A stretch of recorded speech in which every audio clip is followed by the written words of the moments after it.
on a Tuesday afternoon with your host, Kevin Sharp. If you want to play hardball but somewhat at ease, relax the hustle and slow down the steam. Enjoy a cold beverage of low rapport, then beer league softball may be your sport. One guy who's always pinch hitting for me is Tom Waits. I'll tell him the theme and he'll send me a tape. Hey Bob, it's Tom. So, I heard you're doing a show about Kevin's beer league softball team, and I did a little research. The phrase beer league can occasionally be used as a colloquialism for any sports team where alcohol is consumed. However, in the case of our fine bearded friend Rev Kev, a beer league sports team is primarily funded by pubs, bars, taverns, and the like. The sports are usually amateur in nature, and imbibing in alcohol is often encouraged during the contest, as the competition is secondary. Thanks, Bobby D and T-Dubs. Give me a little intro there. Welcome to episode 7 of 15 Beers on a Tuesday afternoon. We can go with a little Cheap Smoke's softball reunion theme today. We started, I think it was 2001, a little softball team. It was basically made up of half people that worked at the K&E beer distributor in New Paltz and half people on their way to becoming English professors. So we were really bad. Jim Tinger, who's going to be my first guest, he runs the teen scene in New Paltz. He was the manager that held it all together. I think our first year there was only one team that we could beat, so we had like 2 wins. We beat them both times we played them, but then we lost all the other 14 or 16 games or however many it was. That was in the B division. Eventually, enough teams joined that there was a C division, so we were able to actually win the C division twice in the 15 years that we played. All right, so let's call Jimmy Tinger.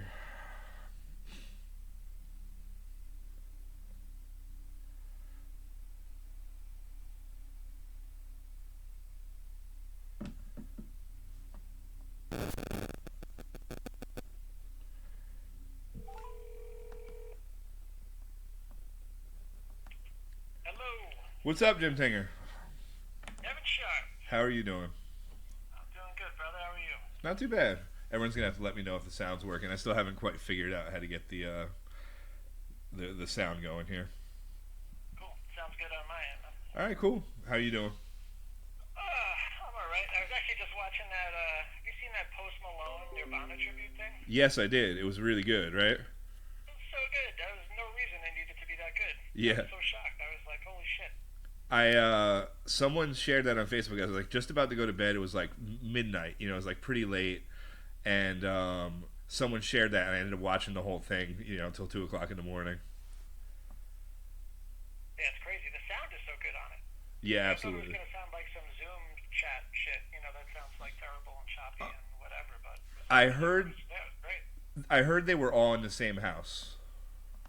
Okay, you know why? Because there was one shot I saw when like the guitar tech guy came into the room to help somebody, and then he was in the other room helping the other guy. Oh, you noticed it was the same dude? Yeah, I didn't notice that. I saw that there were guitar techs helping them out, but I didn't see that. I didn't see that it was the same dude in both rooms. Yeah. I was like, wait a minute, is that guy still? I don't know. It was kind of weird, but no, man, it was pretty cool. Yeah, I think that's how they were able to. What's that? All this music. I was gonna say just all this music that all the terribleness of the quarantine, but it's kind of cool to see everybody's. I was watching Jason Isbell's podcast that he does from his house with his wife, and it's really Nice. cool. Yeah, it's just a lot of good stuff. Yeah, it's going to be interesting. I've asked that question a lot with songwriters that I've had on here as guests, what they think this quarantine music is going to be like. Right. Yeah. I think after World War I, the 20s were super. The happy with the Charleston stuff. I think sometimes a really bad time, people make happier music to compensate for the thing that they're going through. Right. So I wonder if it's going to be like that, or if it's going to be all this sad, lonely music. Yeah, I don't know. I mean, I gotta believe that when all this shit is done, that everybody's got a little more mean? Yeah, Like, yeah. you start realizing what you missed, and or what's good, and so maybe the music comes out sounding like that. I don't know, but after being in isolation for a couple of months, you never know what that's going to feel like for some people, for sure. There you go. I feel like everyone is going to have a podcast. It's going to be like the new, people aren't going to talk to each other anymore. They're just going to have each other on as guests on their podcasts. It's true, but it's a weird thing because it's like not to get all whatever on this, but like the whole, it's a real shared experience that everyone's going through. So as much as someone's going to be like, oh man, I had a tough time, and everyone's going to be like, yeah, I was isolated too, and I had to deal with, of course they're going to react differently, but it's a weird, like similar, like throw everybody in the same bubble and see how everybody kind of reacts differently. Yeah, yeah, absolutely. You know what I mean? So it's kind of bizarre. Like I see that with kids all the time now, where it's like they're all like, like some of them, it's like a shit show, but it's like, I don't know, it's kind of up and down too. Like some kids react okay with it. Like my kids hate school, so they're like psyched. They're happy to be home, yeah, right? Yeah, and they like hanging out here, so they're fine. They're like, wait, I don't gotta go to school till September. All right. And so you run the teen scene in New Paltz. How long have you been doing that? 25 years now, 94, 95. Wow. Yeah. And how did you get into that? Well, I was going to college, right? I moved up here to go to college, and so I was in New Paltz, and I don't know, man. It was like it was just really lucky. Yeah, you want to hear a crazy story? I was actually all right. So I was working at Bacchus, right? And I had a friend of mine who worked there who was getting workfare, which is basically was welfare. And she was like, you can get welfare if you're a college student. And I was like, what? What does that mean? And they were like, no, you can get workfare because you technically have no income. And I was like, okay. And I worked at Bacchus, but it was off the books. Yeah. Whatever. So anyway, I went to like the town hall, and I was like, oh, I want to get on this workfare thing. And they're like, okay, you have to do work for us, and we'll pay you. But it's kind of like through the government like pays you for it. So I was like, all right, that's weird. So I was doing that like 10 hours a week, and my workfare supervisor was the youth director for the town of New Paltz. And he was like, he's like, what's your major? I was like, sociology. He's like, take a look at my youth center and see what you think we could do differently. And it was weird. I was like, I went there and and I realized there was no tutoring program. There was no like weekend recreation, like when kids get bored and stuff. Yeah. I started a tutoring program at the middle school, and I started a games program. It's called Games. It still exists. Games and More every Saturday. It's like an acronym. So it was like I did that on the weekends, and that's how I like got money from the government like paid me to do that. And then when the woman who ran the youth center was leaving because she got pregnant and wasn't coming back, the guy asked me if I wanted the job, so I had to like apply for it and go against like all these people. And I got really lucky, man, and I wound up getting the job, and then that's expanded through the years. So. How old were you then? You had to be pretty young at that point, right? Yeah, man, I was like 23. I had hair, like, and Yeah. I remember my hair was long probably, but I had hair down to my ass, and I was like, I remember going for the interview, and again, like, I had a number of jobs, but I was like, like working at Bacchus was my last job, and, and all these other gigs, so I remember I had to go for the interview, and I put my hair in a ponytail, and I was driving around. I knew I had like 20 minutes for my interview, and I was like driving around just chain smoking, like just so scared. And like, I'm like 23, and I'm going in front of the town board to like do this thing, and I was terrified. And I remember walking into the interview, and the first thing the town supervisor says to me is like, "You should probably spit out that gum." I was like, "Oh shit." Like, this is not gonna go well. But it was cool, and then I went in front of the youth commission. I had an interview with them, and it just kind of lucked out. And I was, and I remember they gave me the keys, and they said, the center had been closed for the summer, and I was going to open it up in September, and I had no idea what to do. I remember saying to other employees who had worked there, I was like, what do I do? Like, what exactly is the, because you don't want to look like, your first day on the job, you don't want to look like an idiot. Like, so what's the job? Yeah. So it was weird, but it built up, and it's.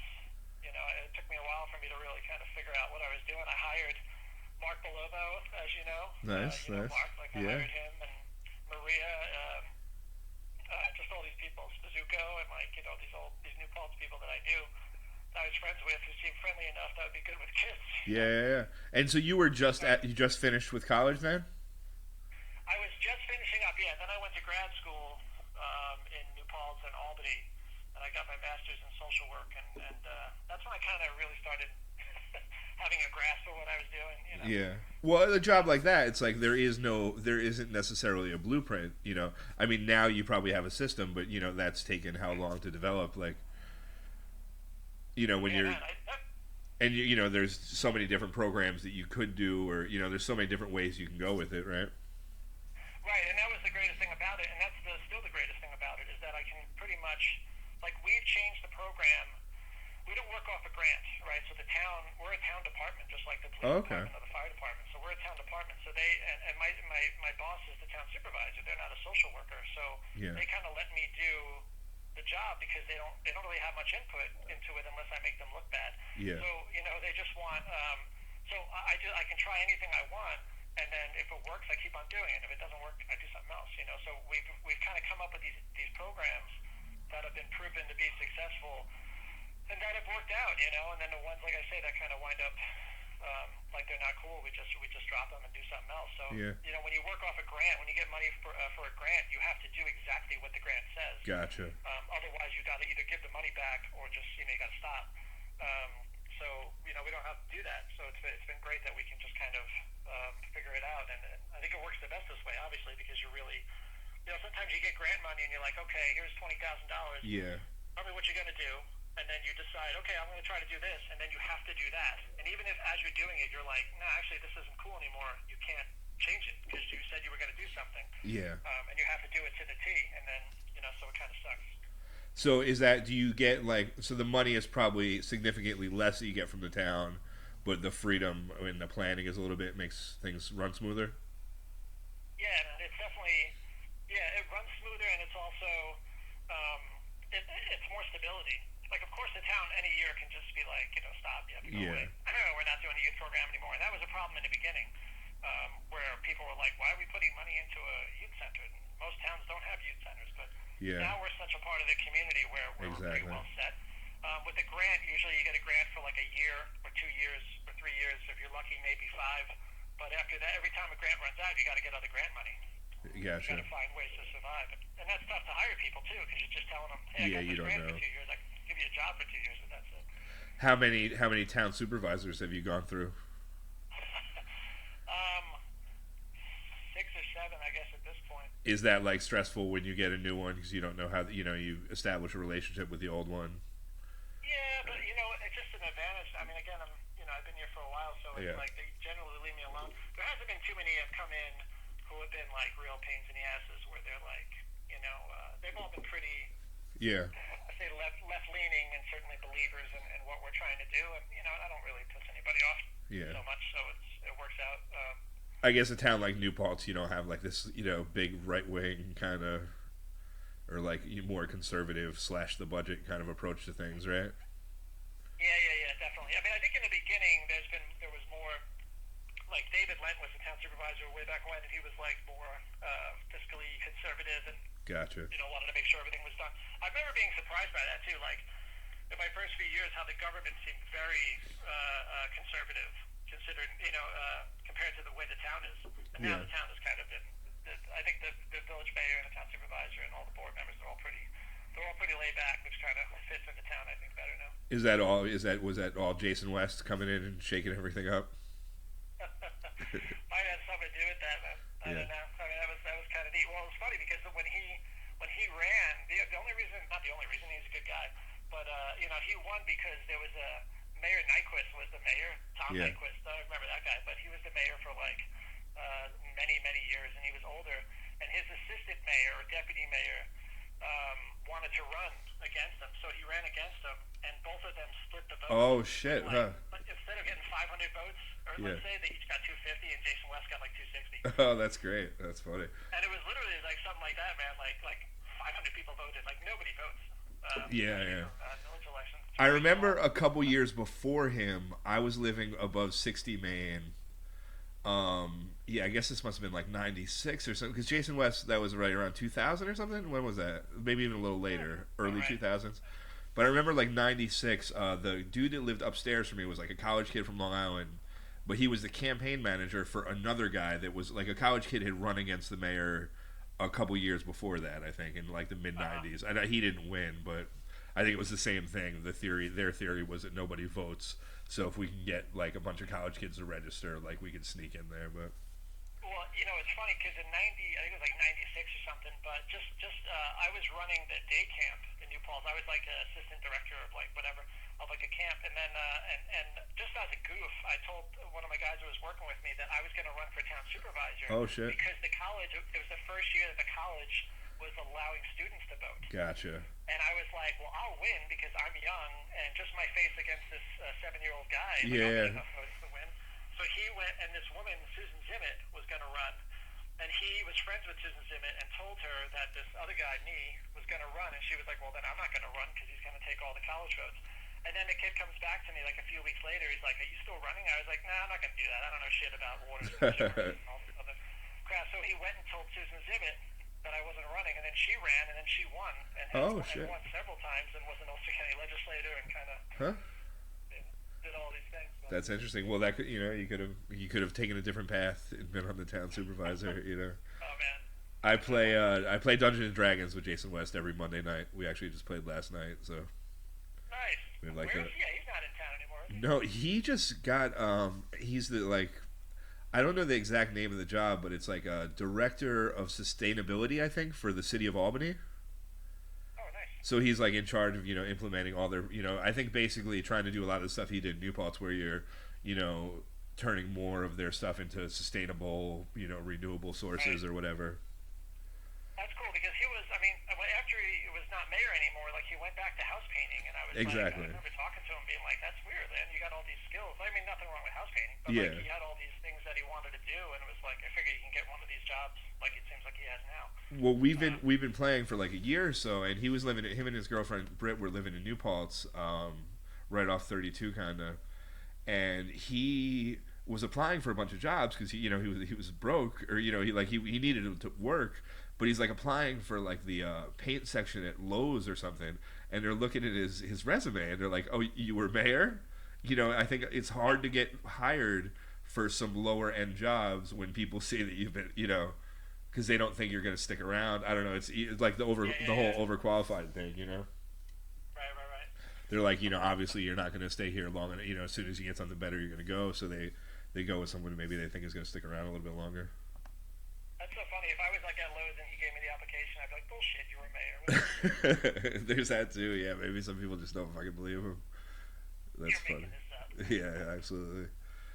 So what would it be? When did we start the softball team? We started in 2001. Oh man, yeah, 2001. It's funny because I just did the career stats like a month ago or something. All right. It was funny because then you contacted me like soon after, and I was like, oh yeah, man, I just did all this stuff. But yeah, no, 2001, 30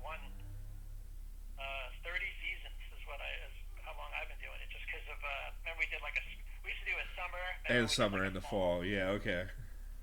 and then the fall went to shit because Rosendale got mad. Yeah, that was nice playing on that field. I enjoyed those seasons.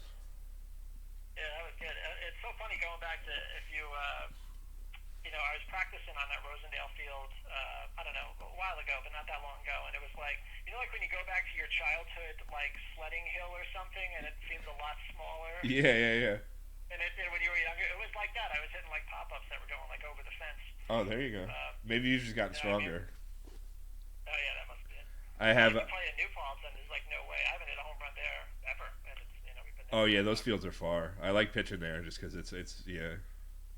I feel like I have had home runs hit against me there, but it takes a lot. Yeah, no, it takes a while. Well, now we're using wooden bats now, so it's like. Oh, so when did that start? Wooden bats we did. It was like a few years ago. I was trying to push it like for a bunch of years just because like I'm pitching now, which is not a good idea, and the main reason why we're terrible. But I'm like pitching, so you know what it was like. I mean, just from playing shortstop for many years and how hard they hit the ball with these composite metal bats, and the ball would rocket, and it just so many people were getting hurt, and it was just a mess. So anyway, so I was always kind of pushing for like wooden bats. Yeah. And these big beefy guys are always like, fuck that, I want to, see if I can hit the ball 500 feet. Mm-hmm. Whatever. So we talked about like kind of splitting up, maybe having like a metal league and a wooden league, and all this stuff. But it just never really went through. And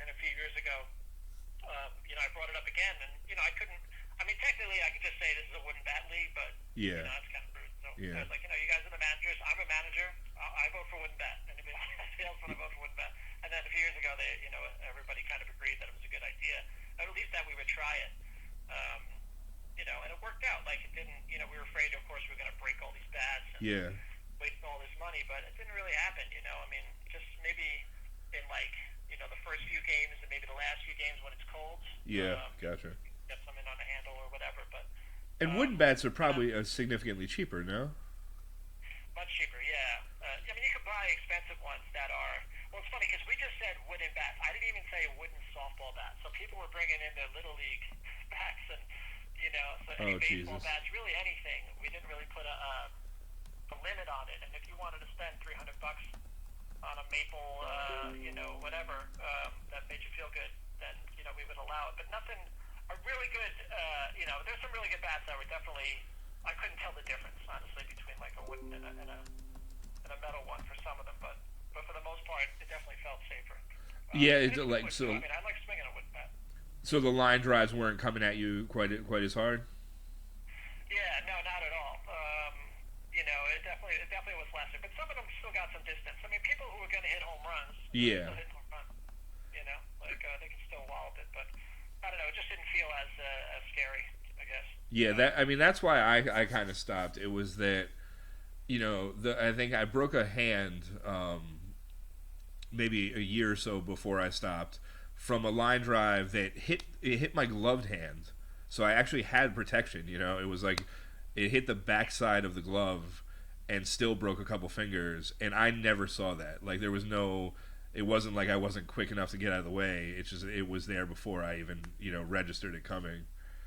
Yeah. So if that would have been in my head or anywhere, that would have hit me wherever it was going. I had no control over that.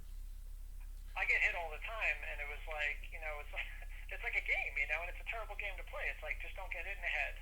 Yeah, and, exactly. And if you hit me in the ankles, I'm probably going down. But anywhere between the knees and the chest, I could probably. Yeah. Knock away, or at least it won't kill me. You know what I mean? It's like a terrible thing, but. But for a recreational league, it's almost like that's putting yourself in a lot of Yeah, it seems kind of silly, especially once I had kids and stuff. I was like, what am I doing out here? What is this about? Yeah, I think that was Ian's thing. Ian just commented, "Remember pitching to Chad? He doesn't think it would make that any less terrifying."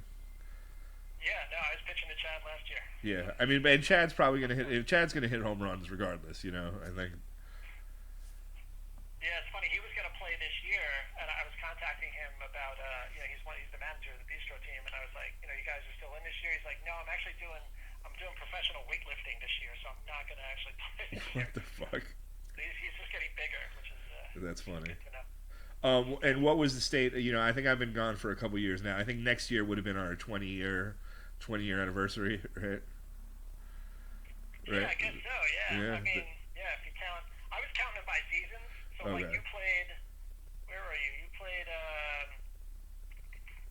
What I got you? You played 24 seasons. So that's a spring and fall. It's a respectable. You were 2001 to 2009, and then I had you 2000. You didn't play the fall of 2009, and spring of 2010 to 14 is what I got you. Okay, that's a respectable career. I feel like, yeah. Yeah, man. You want to hear some Kevin Sharp stats? Yeah, let's go with some Kevin Sharp stats here. You're actually still second on the team in at bats. Okay, all right. This is great. So you had 793 at bats. You got 376 hits, 271 runs, 282 RBIs, 74 doubles, 20 triples. Kevin Sharp. All right. 8 home runs, 54 walks, and you batted .474. All right, a .474 career. That's all right. And how many walks? How many walks? 54. Yeah, very, very low walks considering. I think that's why I have the high at bats, right? The walk doesn't count as an at bat. Is that how it works? Right. Yeah. It would help you with on base percentage, but not so much. I feel like Isaac probably has, probably played 10 seasons and has 43 at bats or whatever. It's funny because Isaac was up 359 times. Yeah. And he has 132 walks. He was the human rain delay. He'd go up there and he would take pitches. Yeah. We'd be down 14 runs. It'd be like the 7th Yeah. inning, 20 degrees, it's snowing, and he's like taking pitches. I remember the Cabalusa guy just drilling him in the back with the first pitch a bunch of, I think he would throw one pitch, Isaac could take it. He'd throw another pitch, Isaac could take it, and then Isaac would like step out of the box and put his gloves on, and then the next pitch would be right in his back. That like Smitty motherfucker throwing like 70 miles an hour. Yeah, that was Smitty. Smitty was playing up till like a few years ago, man. It wasn't even that long ago. It's funny. I wonder how old, because I think of we started when we were like I think I was young, early 20s, mid 20s. So that guy seemed like he was 50 then, but he was probably like 35. It probably wasn't as much older than us that he seemed. Yeah, what was his great advice to you when you asked him how to pitch? I forget what he said. It was something obnoxious though. Yeah. He said cheeseburgers and beer. Yeah, something. Yeah, it was. There you go. That was his fatherly advice before he struck out 20 of us. Yeah, those games were. I think there was one game where they beat us like 12-1, and it was like a moral victory for us. That wasn't that bad compared to how we were getting beat. I remember that game because we played at Rosendale, and they weren't winning that. They weren't killing us too badly. Yeah. It was like 2-1 or something for like 4 innings, which felt like 7-game World Series. We were excited. There were like a couple years, I think, with that team in particular, where we were playing them, where their team wasn't very good, except for like Jack, that whatever that catcher's fucking name was, Chad, was it like Chad Kruger or something like that, or I don't know. They had that like the catcher that looked like Stone Cold Austin. They had Jack that ended up playing with us for a while, but then they'd have a bunch of dudes that weren't very good. They'd have like a couple very, very, very good players. But they didn't need to be because the pitcher was so good, so their outfield would just play in the infield. For the Exactly. most part. Yeah. If we fouled off a ball, it got really exciting. Yeah. Yeah. So what was the state of the league? Like, you were scheduled to play this year. How many teams were going to be in the league this year? Probably we're down, man. We only have like 6 teams left. What do you think that what do you attribute that to? I don't know. Like a lot of the, I don't know. There was a lot more. When I ask other leagues that, because I remember I was talking to a guy from Plattekill and a guy who runs the Kingston League, and he said they're down all over the place. It's just sports is down, for some reason. We lost a lot of the older guys, and of course you got to replenish it. And we just, like the teams like Mudville and Yoga team, and all those teams just kind of got older and left. And we had some younger teams in for a little while, but when we stopped playing in Rosendale, we lost a lot of. We had a few teams that would come down from Kingston who were no longer willing to come down to New Paltz. Yeah. So it was things like that, I guess. But I don't know. I'm not really 100% sure. I mean, the guys who play, seem to enjoy it. It's still fun for me. I mean, it's the only thing that I do where I can stand out there and not really feel. You can't really think about anything else. If you got any shit going on in your life, you're out there. You got to focus on softball, otherwise you're gonna get hurt. So it's it's just one of those things where your head's in it. Yeah. So I kind of like that aspect of it, but. Yeah, I don't know. Just maybe people don't do it anymore. I know with kids sports, everything is kind of on a lower enrollment too, which is weird. I remember like right around the time I was leaving, my last season or two, I think a bunch of dudes had left. There was some like over 40 league in Highland that was going on. I don't know if that's still happening or not, but. Yeah, they got it there too, but it's a small league. I actually called them to see if they wanted to combine with us. Yeah. To, just kind of double league because people were telling me that there were a lot of guys in that league who were not over 40, who were like younger. Oh, I see. To play, nobody really cared.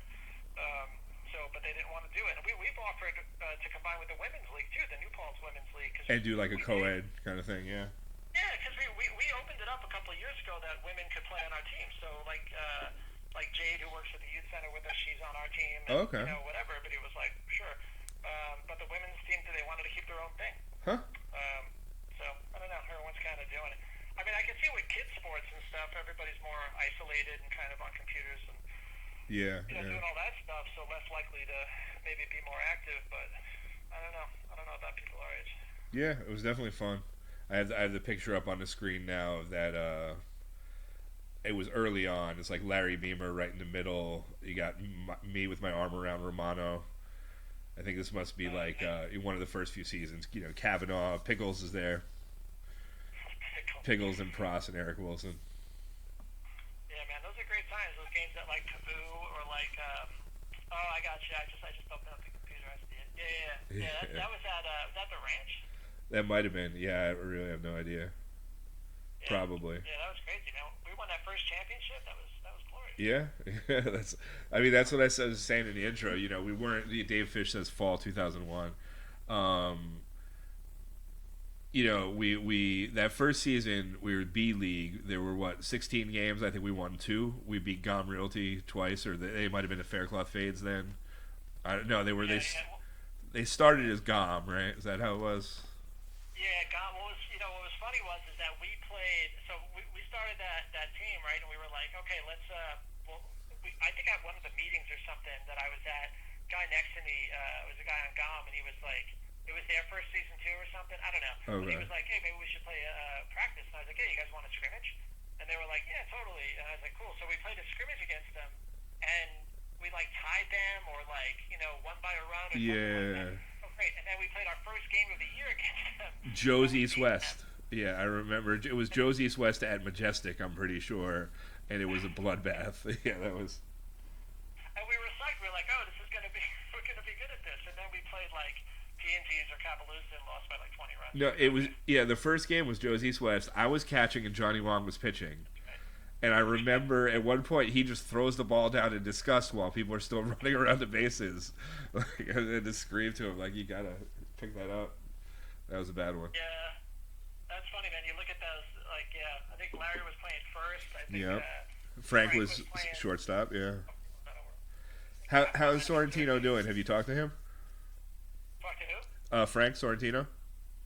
Yeah, I every once in a while. I actually was just texting him pretty recently, but he's over in he's in Connecticut.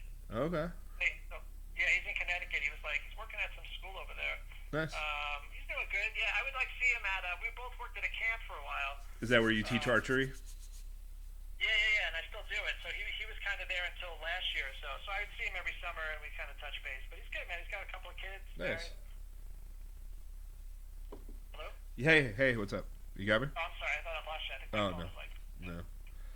But no, man, he's doing good.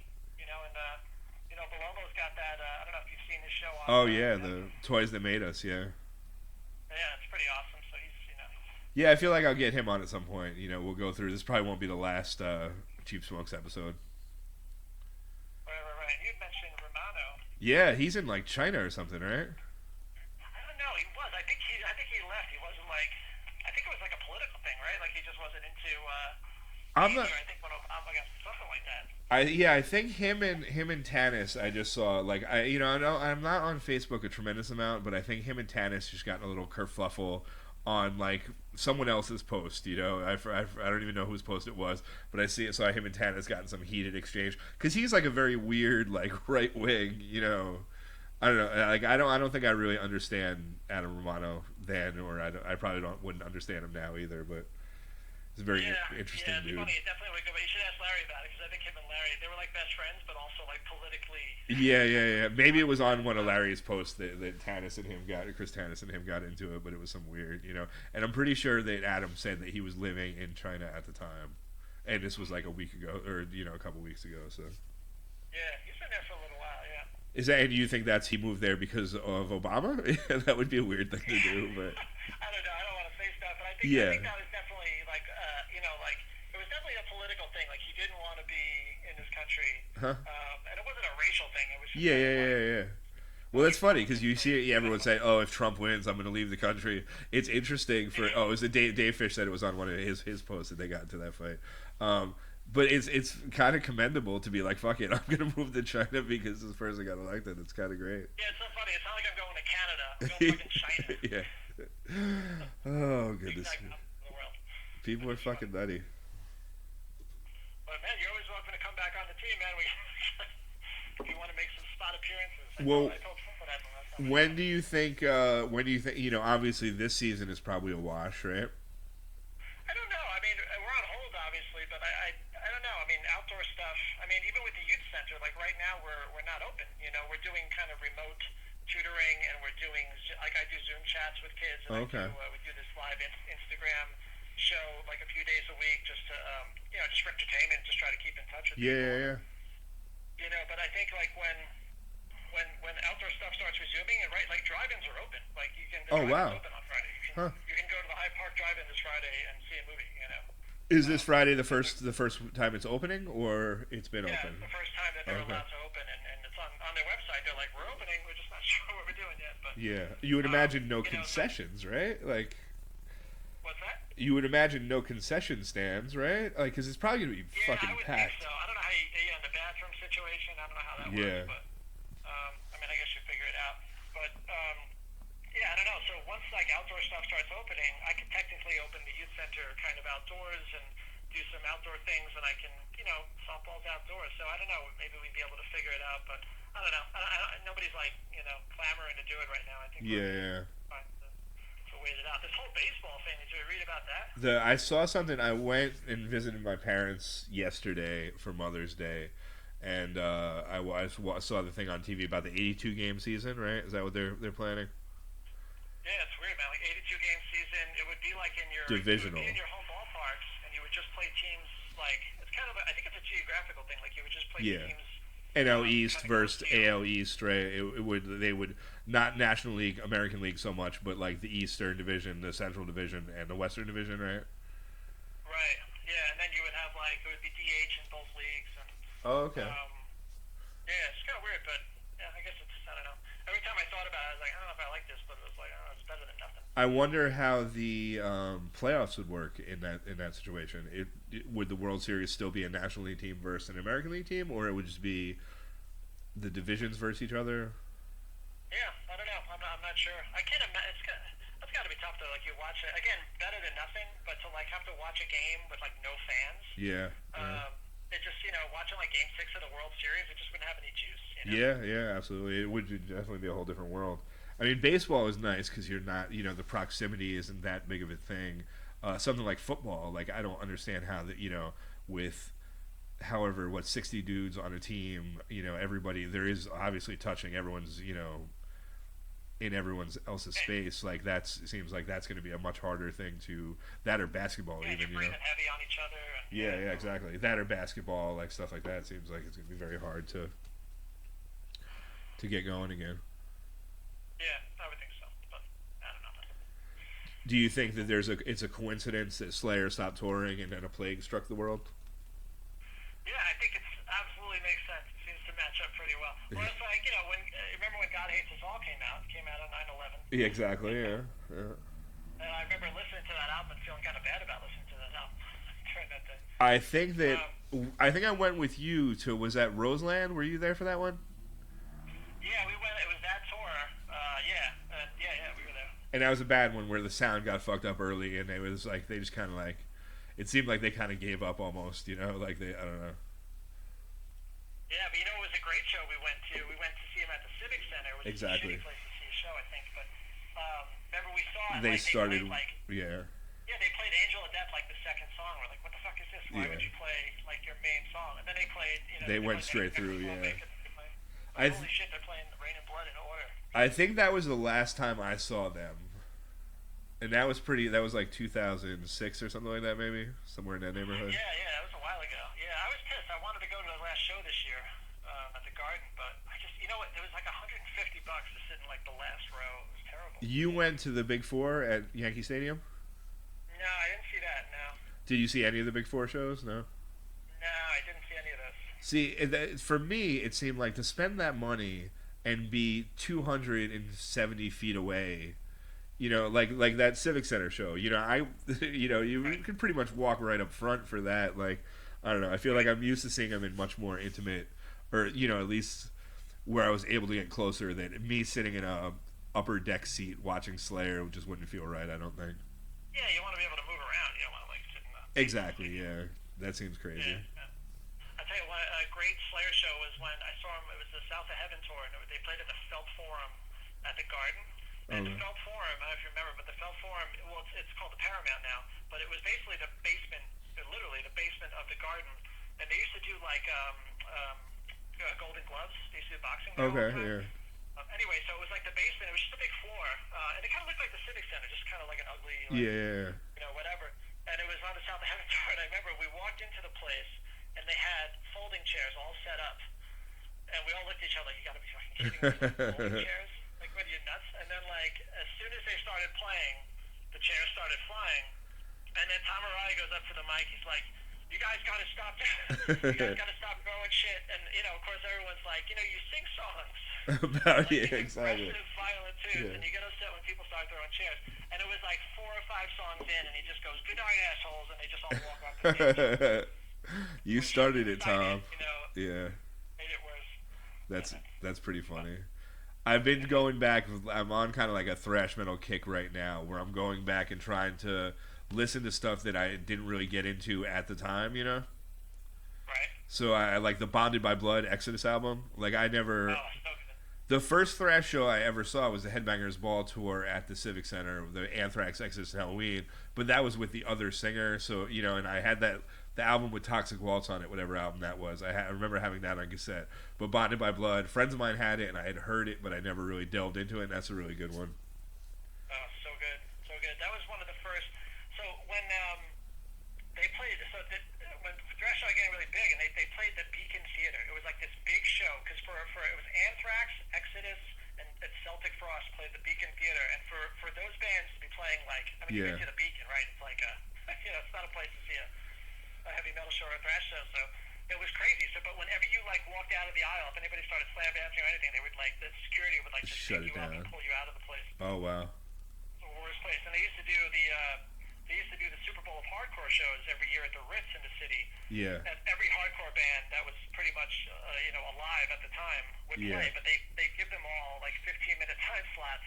So it would start at noon and it would just go until whatever. But that was, those are great. And then CB's used to have hardcore shows they used to have a Sunday matinee at 2:00. Yeah. And all you had to do was be 16. Nice. And all these kids would be online with their birth certificates. Yes. waiting to get in. Well, that was mine. I used to go see Testament at the Chance, and I was still 15, so I would borrow Luis Hernandez's birth certificate. So I would go, 15-year-old Kevin Sharp with fucking Luis Hernandez's fucking birth certificate. The guys would just be like, "Get the fuck out, whatever, get in here." But yeah, When you got into CB's, when you left, they would stamp your hand. So we had this kid with us, Peter Dominiani. He was like the artist at the Oh country. shit, nice. And we'd find out what the stamp was, and he would be able to draw it. Oh on fuck, our hands. nice. So then we would just get in for free. Oh, that's great, nice. Yeah. Were you the one that's? I remember somebody telling me that they saw Metallica on the Master of Puppets tour at the Civic Center. No, I saw them. They opened up for Ozzy. Yeah. Actually, I saw them at the Nassau Coliseum. Oh, in the okay. Islands, on Nice. Master Puppets tour. See, that was before, I think I got into this stuff just a little bit too late for that. Yeah, that was '86. That was that was a long time ago. Yeah. That was great though. I just watched the Death by Metal, the Chuck Schuldiner death documentary last night. Oh, I haven't seen that. What's on that? It's basically, you remember the band Death? Sure. They were kind of like, I don't know, they came out I think mid 80s or whatever. I remember friends of mine had their cassettes or whatever. I think they got very progressive as they moved on. He's like the documentary is interesting. He died of a brain tumor or something like that pretty early, in his 40s or early 50s. But his shit was weird, where he kind of started the death metal stuff, and then he kept wanting to get more. He wanted to change every album, so we would throw his whole fucking band out and get a new band and kind of switch styles every album, Right. They were one of those bands. So there's this club on Sundance. This club on Long Island called Sundance that was in Bayshore, and it was 10 miles from my house. And it was one of those clubs that bands small bands like that would play. They go on a little tour, and they would play Sundance on Long Island. They play L'Amour's in Brooklyn. Yeah. They play usually the Ritz or CB's in the city. They play Toad's Place in New Haven, and they play the Chance at Poughkeepsie. Okay. And they kind of do this little tour, and it was called Sundance because it used to be this country music thing, but it turned into this basically death metal, not death metal, but they turned into they had a lot of hardcore, they had a lot of stuff, but the guy who ran the place didn't have a good grasp on it, so often he put on a hardcore band with a death metal band, which was just, you'd have all these skinheads come out. Oh Jesus.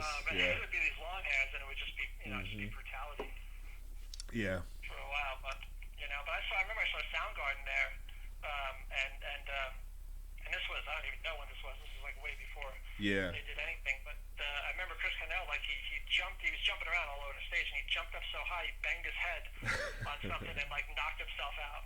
Jesus.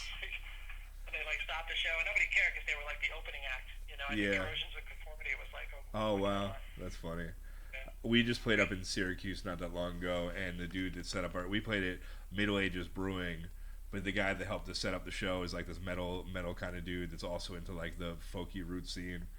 And he's like, oh, I have to leave early because I'm going to see Corrosion and Conformity and Crowbar. If you want, I can get you in for free afterwards. So we like cut our short set, or set short, and like run over there. We just missed Crowbar, who I've never seen. I've seen Corrosion and Conformity a few times, but we just missed Crowbar. We like got in as soon as they were ending, and that was upsetting. Gotcha. No. Middle Ages is cool though. I've been there before. So. Yeah, it's a nice brewery. Syracuse seems like a fun place to hang. Yeah, it does. Right on. So, and what do you think about the youth center? Like, do you think that the opening of that, you're just waiting to see what the government says and some outside stuff? Yeah, I think yeah, definitely. I think like, I don't know, we got to go through these 4 phases, right? So I think phase 1 is we don't qualify for it yet because yeah. But we're in the Mid-Hudson Valley. We're grouped with Dutchess County and Westchester. All the way down to Westchester. Yeah. Even though we have some of the better numbers out of all those counties. Yeah. Westchester kind of brings us down, I think. That seems like they kind of like almost all the areas from what I saw have at least one larger area. Like Binghamton is roped in with one, and Buffalo is roped in with one. Where like they have one larger center roped in with most of the. Yeah. So which is kind of messed up, but I get it. My wife's family lives in Fredonia, which is Chautauqua County, western New York, and they got nothing going on, but they're grouped with Buffalo. So Gotcha. They're screwed. Yeah. Because Buffalo's the second biggest city. But yeah, so once I think once we get to phase 1, which may be in a week or 2, then you got to go through 2 weeks of that, and then you can get to phase 2, and then 2 weeks, and then phase 3. So we're kind of phase 4 because we're kind of grouped in with recreation and camps and stuff. Gotcha. So, yeah. So it's going to be a while. I mean, obviously, so it's tough because I'm just trying to keep in contact with as many kids as possible, and a lot of them are struggling. Yeah. Trying to deal. Well, I'm glad that you're there for them. That you got someone good looking out for them at least. Thanks. Yeah. It's good. It's again, I'm so lucky. It's ridiculous. Some of the stuff. So fortunate for sure. All right, man. Well, it was nice talking to you. Thanks for the chat, dude. Yeah. Thanks for doing this, man. It's great that you're out there and doing this stuff. Yeah, at first I figured if I'm gonna be at home like losing my mind, I might as well document it and talk to people while I do it. But then I ended up getting kind of busy, so I don't know now. Yeah, something to show the grandkids. There you go. All right, Kev. Take care, man. All right, bud. Later. Later. All right, Jim Tinger, ladies and gentlemen. We're going to. I think I got to rock a piss, so maybe since we're on the thrash metal theme, what do we want to listen to while I pee? We got text messages here. Oh shit. Alright.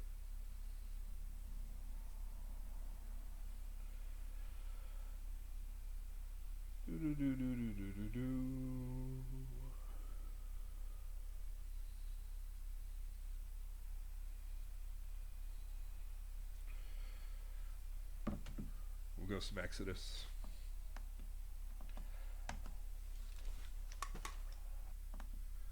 Alright. Kind of, I guess Exodus may be a weird intro for Greg Farley. I think he's out here. Huh. Ian Ford tells me things are only coming through one speaker. I don't know, man. I don't know. I feel like there hasn't been a catastrophe yet, so I don't want to start fucking with stuff. I don't know. I have a condenser mic on the way. I think I'm going to use that next week. Right now I'm just using this 58 kind of in between me and the phone. Cheers. We had Farley, who's outfielder extraordinaire. We got him on the phone here. Fiddle playing. Some bitch.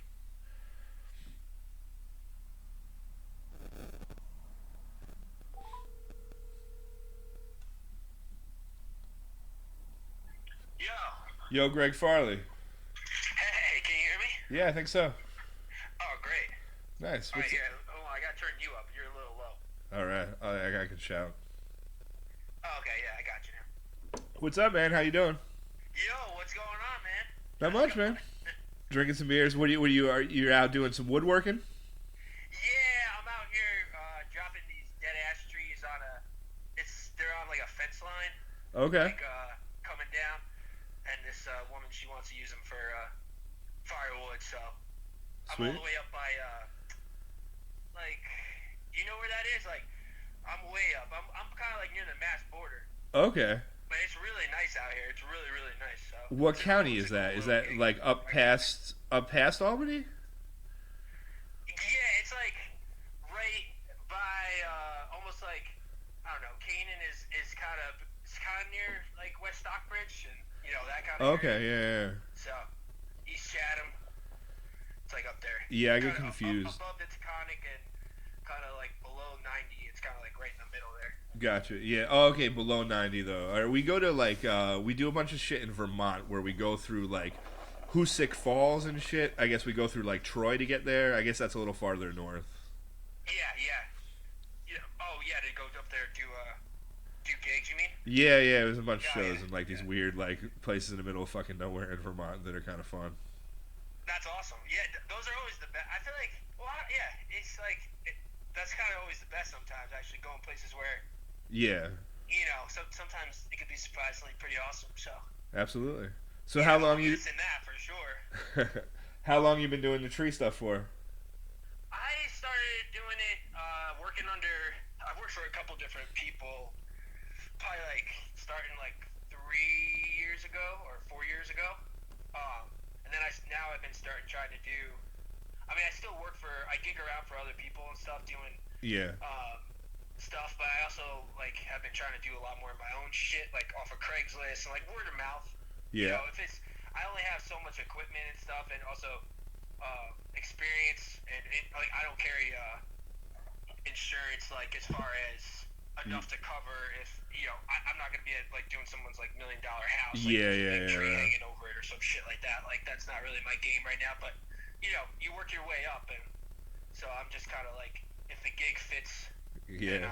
Then I'm more than down. And then, like I said, I kind of roll with a bunch of different people up here who do like low impact logging and stuff like that. Okay, right on. What does that mean, low impact logging?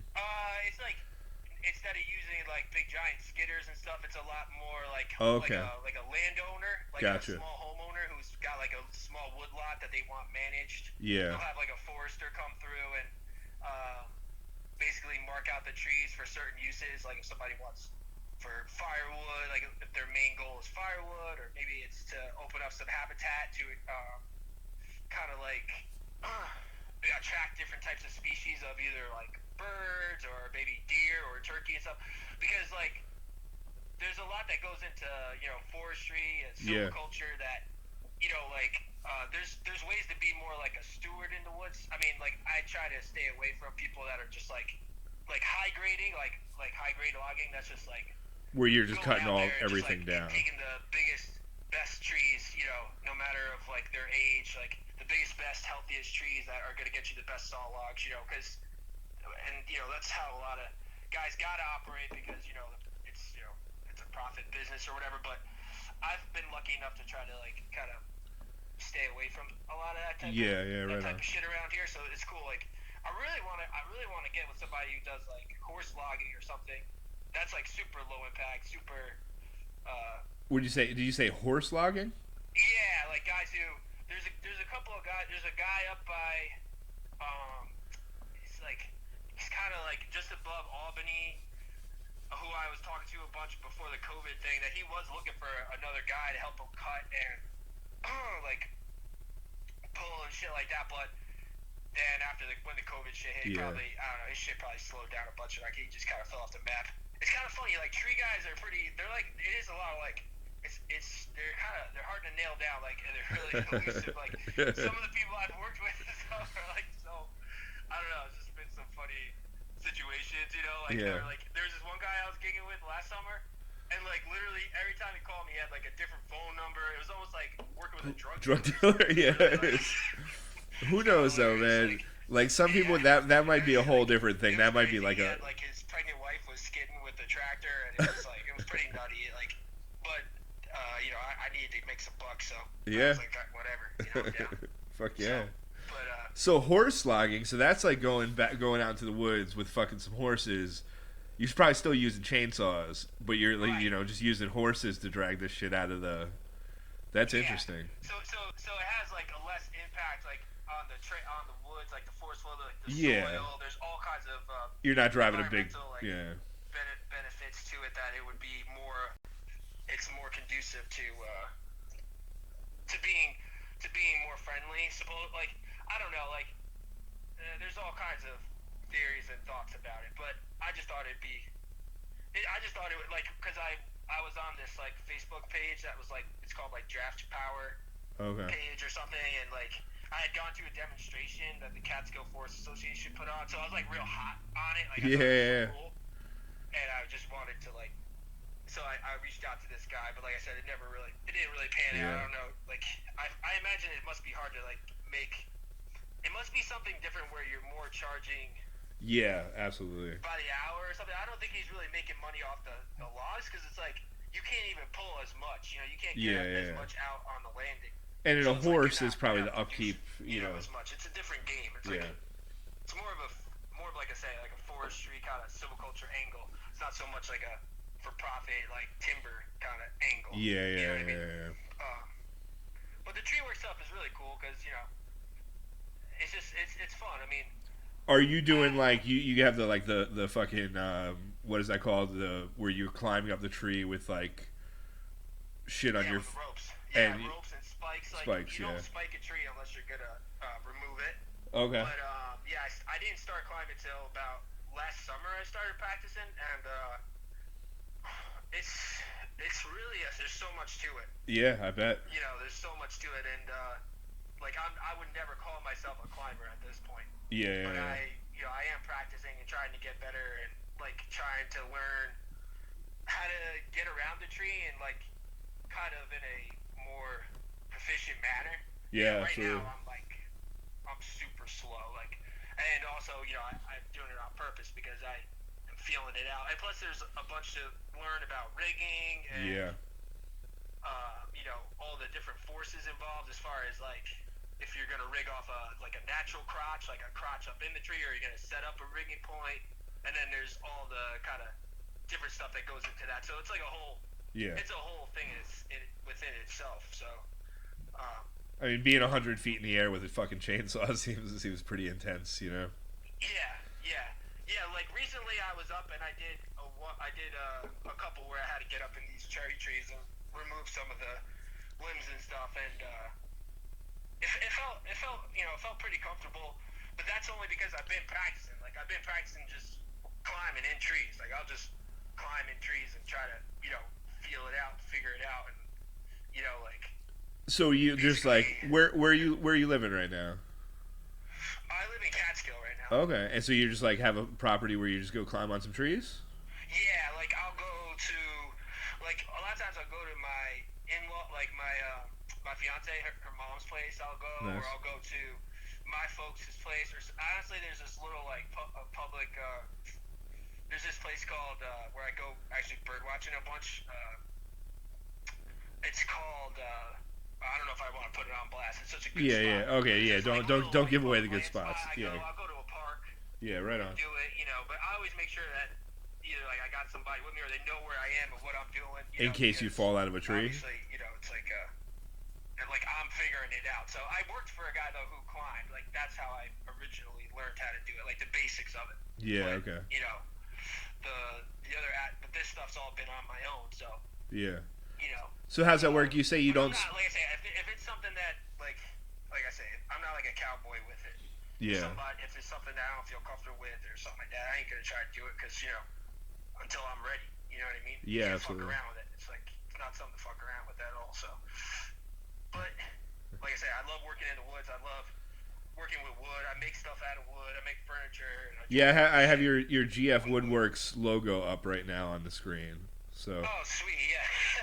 Yeah, that was like, honestly, I did like one show before last fall, like before the holidays, and I actually sold a bunch of shit. Like I had an order for some chairs and a table down in the city at this hotel and all this Oh, stuff. fuck yeah. Nice. And it was going great, and then like, yeah, I don't know, I think shit hit, I just said, fuck it, I ain't gonna really focus so much on that unless I get some orders or something. But you know, it just doesn't seem like, you know, like right now, like the tree side of things is like it's more essential. Like I'm making more money. You know, that's how I'm getting cake right now. So I'm just gonna, I'm just rolling with the saw right now. If somebody puts an order in or something, great. But how would someone get in touch with you to do that?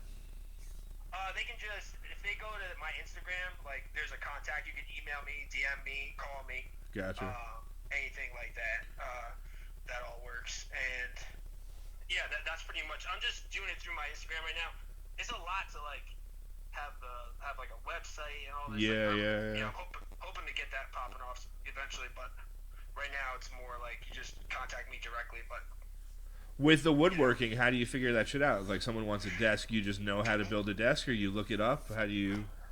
Well, I got really into like green woodworking, like and steam bending, and I got really into these like Irish, like these Welsh stick chairs and these Irish famine chairs. I got like really into these chairs, and then I learned that like the American form of that is like called Windsor. It's like these Windsor chairs. So then I went up to Vermont and I took a week class with this guy up there, and learned from him. Like made a chair with him. There's like the old guy is like the father, and there's like a son who took it over. Okay. George Sawyer, his name is. All They're right. really awesome. And so I learned how to do that, and then I actually like met this guy in Kingston, Ed Kurtz, and he's like a luthier. He makes violins and cellos and stuff. Okay. And he had this project where he wanted to build a barn, and from the trees from his land.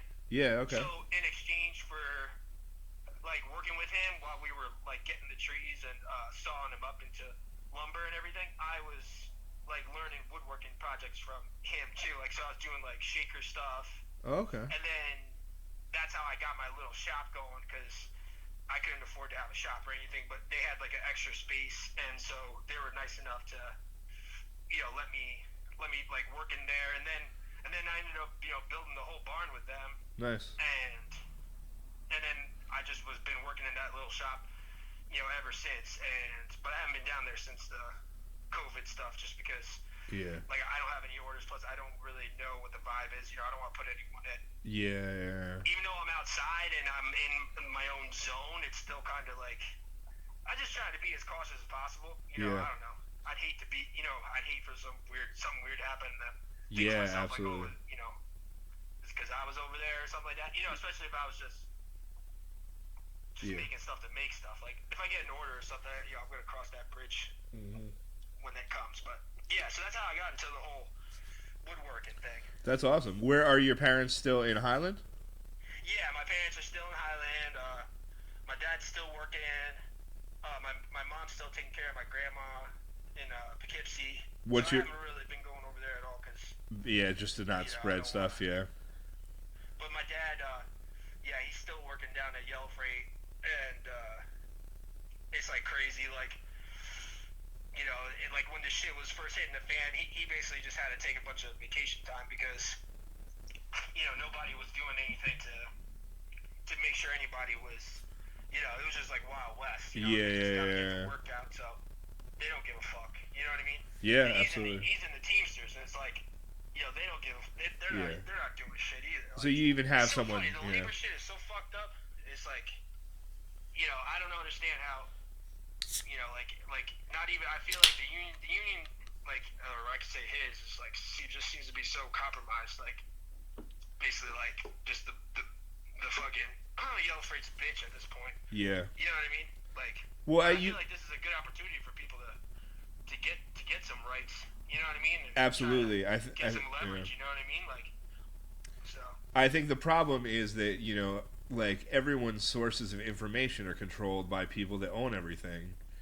So right. If workers did strike now, because they have the power, because it would disrupt things so much.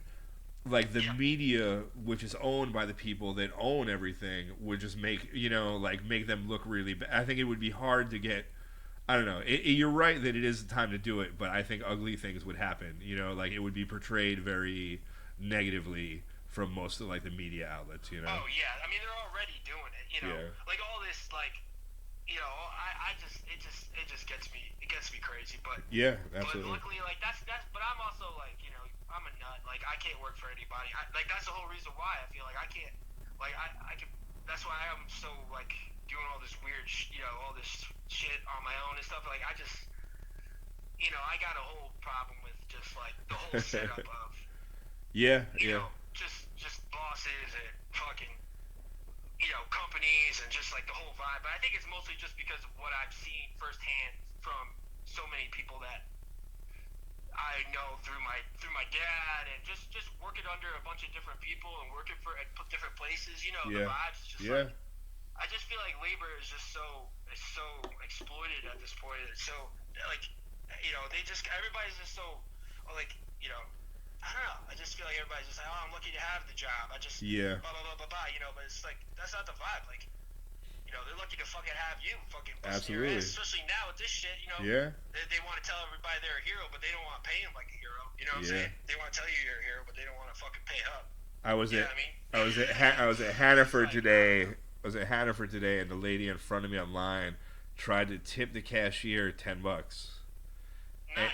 and he's like, I could get fired. I can't take this. Like, and it sucks. It sucks fucking so hard because this dude like is more important than a fucking senator right now. You know, he's more important than, you know, anyone that owns shit. You're like, you know, if no one works at the supermarkets, then everyone would panic. Everything would collapse immediately. You know, and this dude's Yeah, hell making. yeah. And I love how now it's like, you know, like essential. Like they're always essential. You know what I mean? Yeah. That's the part of it that I'm kind of like I'm just hoping that people will. You know, I'm just really up on this. I mean, this is like that's the stuff I'm really passionate about. Like that's the stuff I've been writing about so much, and you know, Yeah. it's just like I'm hoping that I'm hoping people will get motivated and maybe you know maybe things will. Yeah, we'll see what happens. I don't know. But Yeah. then I get real crotchety about just people in general, and then Yeah, I feel this. I agree with you very much. I agree with you very much. I think that you know, for anything truly progressive to happen, I feel like you need to have a fucking long term sneaky plan to get it done because there's Yep. so many things going against you. You know what I'm saying? Like, Yep. Well, you yeah, know, and I realize too that you know people got to put food on the table. And people, you know, they got to fucking, they got to do what they got to do too. You know, it's like it's a hard thing. It takes a lot. You know, Yeah. so I totally get it. You know, but yeah, so I definitely that's get all that good. vibe My from folks are from still down there and everything. And from your all new good album folks. though. I We get got- that like, you know, working man kind of blue collar thing going on. Yeah. Oh, wait. Sorry. What'd you say? From your solo album. Oh yeah. No, this next album, I feel like I'm really psyched about this next album. Like, All right. I'm just actually that's the thing. It's like I'm having trouble finding somewhere to record that's you know safe and cool and you know Okay. everything like that. And I'm hoping that I can try to find something. Plus, it's like man, it's crazy. Like a lot of these studios around here, you know, they want to charge you like $400-500 a day. Yeah, it can get You know what I mean? expensive, It's like man. I gotta really like do some shit to get $500 in a day. You know Yeah, what I mean? yeah.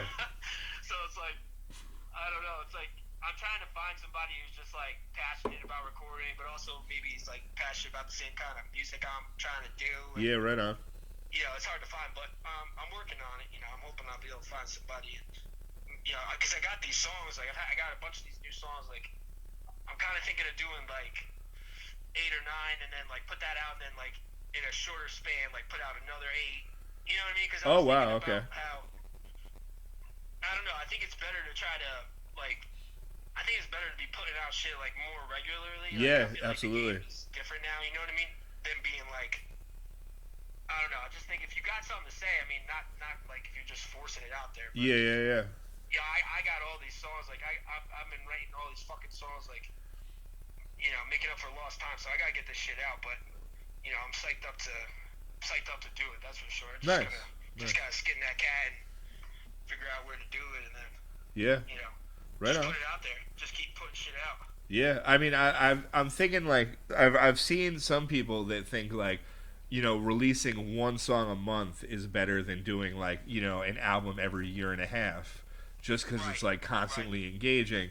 But then like, you know, like I've a bunch of stuff written down, and I'm thinking about I'm trying to learn to record on my own. That's smart. That's what I've been thinking that you kind of. That's what people are gonna probably have to try to do. More, Yeah. or they've been doing it. Yeah. But, But like 7 months from now, if say I record 7 songs, 7 months from now, that seventh song, I'm gonna think I'm gonna be so far removed from it. Hell yeah. But so there's a weird immediacy. So you just put out 8 songs now, but then you don't do anything for a year. It doesn't keep people as engaged, but it seems more honest. I don't know. Yeah, it's like I feel like I still believe in like having an album. And, Yeah. Like I know it's kind of Absolutely. Yeah. What's that word? Antiquated or antiquated. I think. Still like the 8 songs I want to do right now. Like they go together. It tells a whole story. Like that's what I want to do. I want to tell a story. So I feel like I agree with you. I can't see myself just dropping singles. Maybe if I was like if I was like 18 and I was like in the rap game or some shit. Maybe Yeah. I'd be, like dropping a song. You know what I mean? I don't know. Like if I was like trying to tap into some kind of I don't know, like a more ADD kind of like like I don't know, like I'm not necessarily rap, but just like pop music in general. Like just like pop shit. Yeah. Like, I guess if I was doing like pop shit, I'd be just popping shit out there. Like actually, speaking of rap, like the people who kind of are getting this idea about the 7 and 8 packs, like and doing them like 4 or 5 months apart is this group Griselda. Like they're out of Buffalo. Okay. They're fucking sick, man. Have you heard them? No, I haven't. Oh yeah, man. They're fucking. It's like the hardest shit. I love it. It's like the beats are so great and the rapping is just sick. And anyways, they put out shit. Like they put out a lot of shit, but they put out like they don't put out like drop one single. They'll drop like a bunch of stuff at once. Okay. Yeah, like they'll drop out a project and it all goes together. You know what I mean? And it's got a vibe. It's not just like fucking quick food. Like it's not just like some McDonald's shit. It's got some vibe in it. But they putting out high volume. I guess that's just the game now. I feel like you gotta be putting out hot shit and you gotta be putting out a lot of it. That's the vibe. Like you gotta be, that's just it. I think content has become cheap because everyone creates it to an extent. So it is harder to. Yep.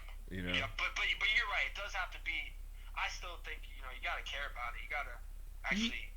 If you don't, if you're just trying to put shit out, just like put shit out, I think that's gonna probably hurt your game. Unless, like I say, unless you're just trying to be some viral like kid, like some TikTok shit. If you want some TikTok, if you're on that TikTok. Yeah, but I think those people care about their shit.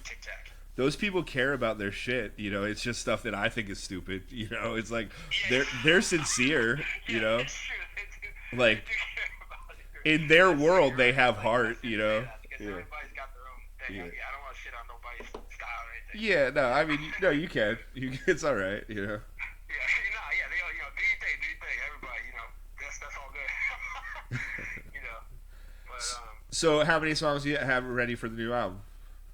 I feel like I got 9 songs that are like that I feel super strong about that I want to put out all together. Okay. So yeah, like 9 tracks, 8-9 tracks that were written like probably like since the fall. I've been writing these ones. Okay, right on. And you got the same band, same drummer, same bass player. Yeah, those guys are. I love those guys. Man. Yeah, you crushed it at Keegan's for the O Positive. I think is when I saw you. Yeah, those guys. Yep. That was awesome. Yeah, they're dirty. Yeah, they've been playing with me all over the place. They were coming with me playing all my shows pretty much. And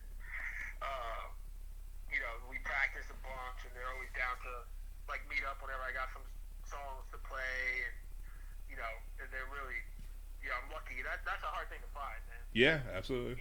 Yeah, and they're both really talented. Like the drummer, he's a great drummer, and he's got a great voice, and the bass player is like, in my opinion, he's super dirty, and so yeah, I'm lucky to have those guys. Those guys are sick. So what inspired you to like go off on your own? Because you're playing with the Fleece Brothers for quite a while, right? How long? I think it was like 8 years. 8 years I was with and them and playing. Pretty much that was the main thing, playing with them. So what inspired you to go off on your own? Like, did you just want to not have the constant touring life, or you just had your own shit to say? Love touring and stuff. Yeah. I just felt like in that group, like I pretty much reached like whatever I was gonna be able to do creatively as an artist had been met. Yeah. Probably like by the 5th and 6th year of being in the band, and I feel like I found myself on tour like playing with Connor Oberst, like playing fiddle for Yeah. him and shit, and I just like I don't know, I just found myself surrounded by people that I didn't really share anything with, and also I just was like, you know, French, like nothing. Like I couldn't figure out like why the fuck I was There, even yeah. doing anything. Huh. So I was just like, fuck this shit, you know, like I got to get back to like Doing your shit. what Yeah. I mean, I didn't start doing music to like work a job. Yeah. You know what I mean? Right on.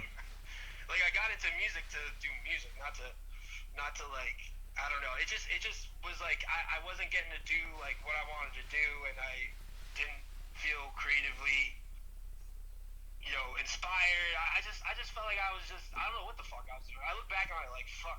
Like I wish I would have started doing this a lot earlier, to be honest with you. Or I wish I would have just stuck with doing my own thing almost in some ways, you know. I mean, Not that I didn't learn a lot and Yeah. you know, got to do a lot. Like that was cool. It was definitely I love that it pushed me to focus on the fiddle a lot. Yeah. You know, that was cool. And like now I got that under my belt and I can bring that to the show, and you know, that helps out a lot. Like playing Yeah, fiddle. absolutely. I love playing fiddle. I remember you coming to me honestly right before. I think you had done like a cross country solo tour, right? Yeah. And you coming to me at the shack and asking like, "Oh, these guys are asking me to come on as a fiddle player if once I get better at it or whatever." Right. Like, and it was like, you know, or should I do my own thing? And it's like the opportunity to do, you know, what you know, some of the things that you did with them is like not an opportunity that everyone gets, you know. Yeah, no, and I definitely feel like we had good times together and pushed each other and, you know, learned a lot. But I definitely feel like towards the end, like I definitely lost my way. I feel like as an artist for my own self, I lost my way as far as just like I didn't lose myself. Like I never lost like my personality. Yeah.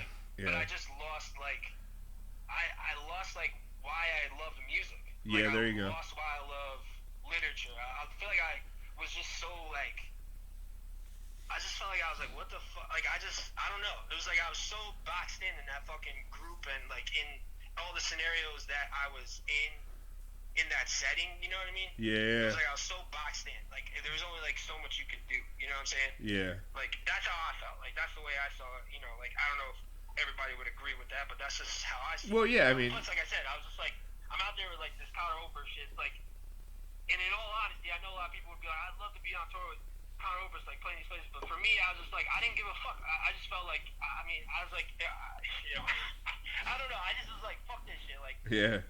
fuck Connor Oberst. Which Like, I wanna do my own shit, you which know is what I kind mean? of fucking funny.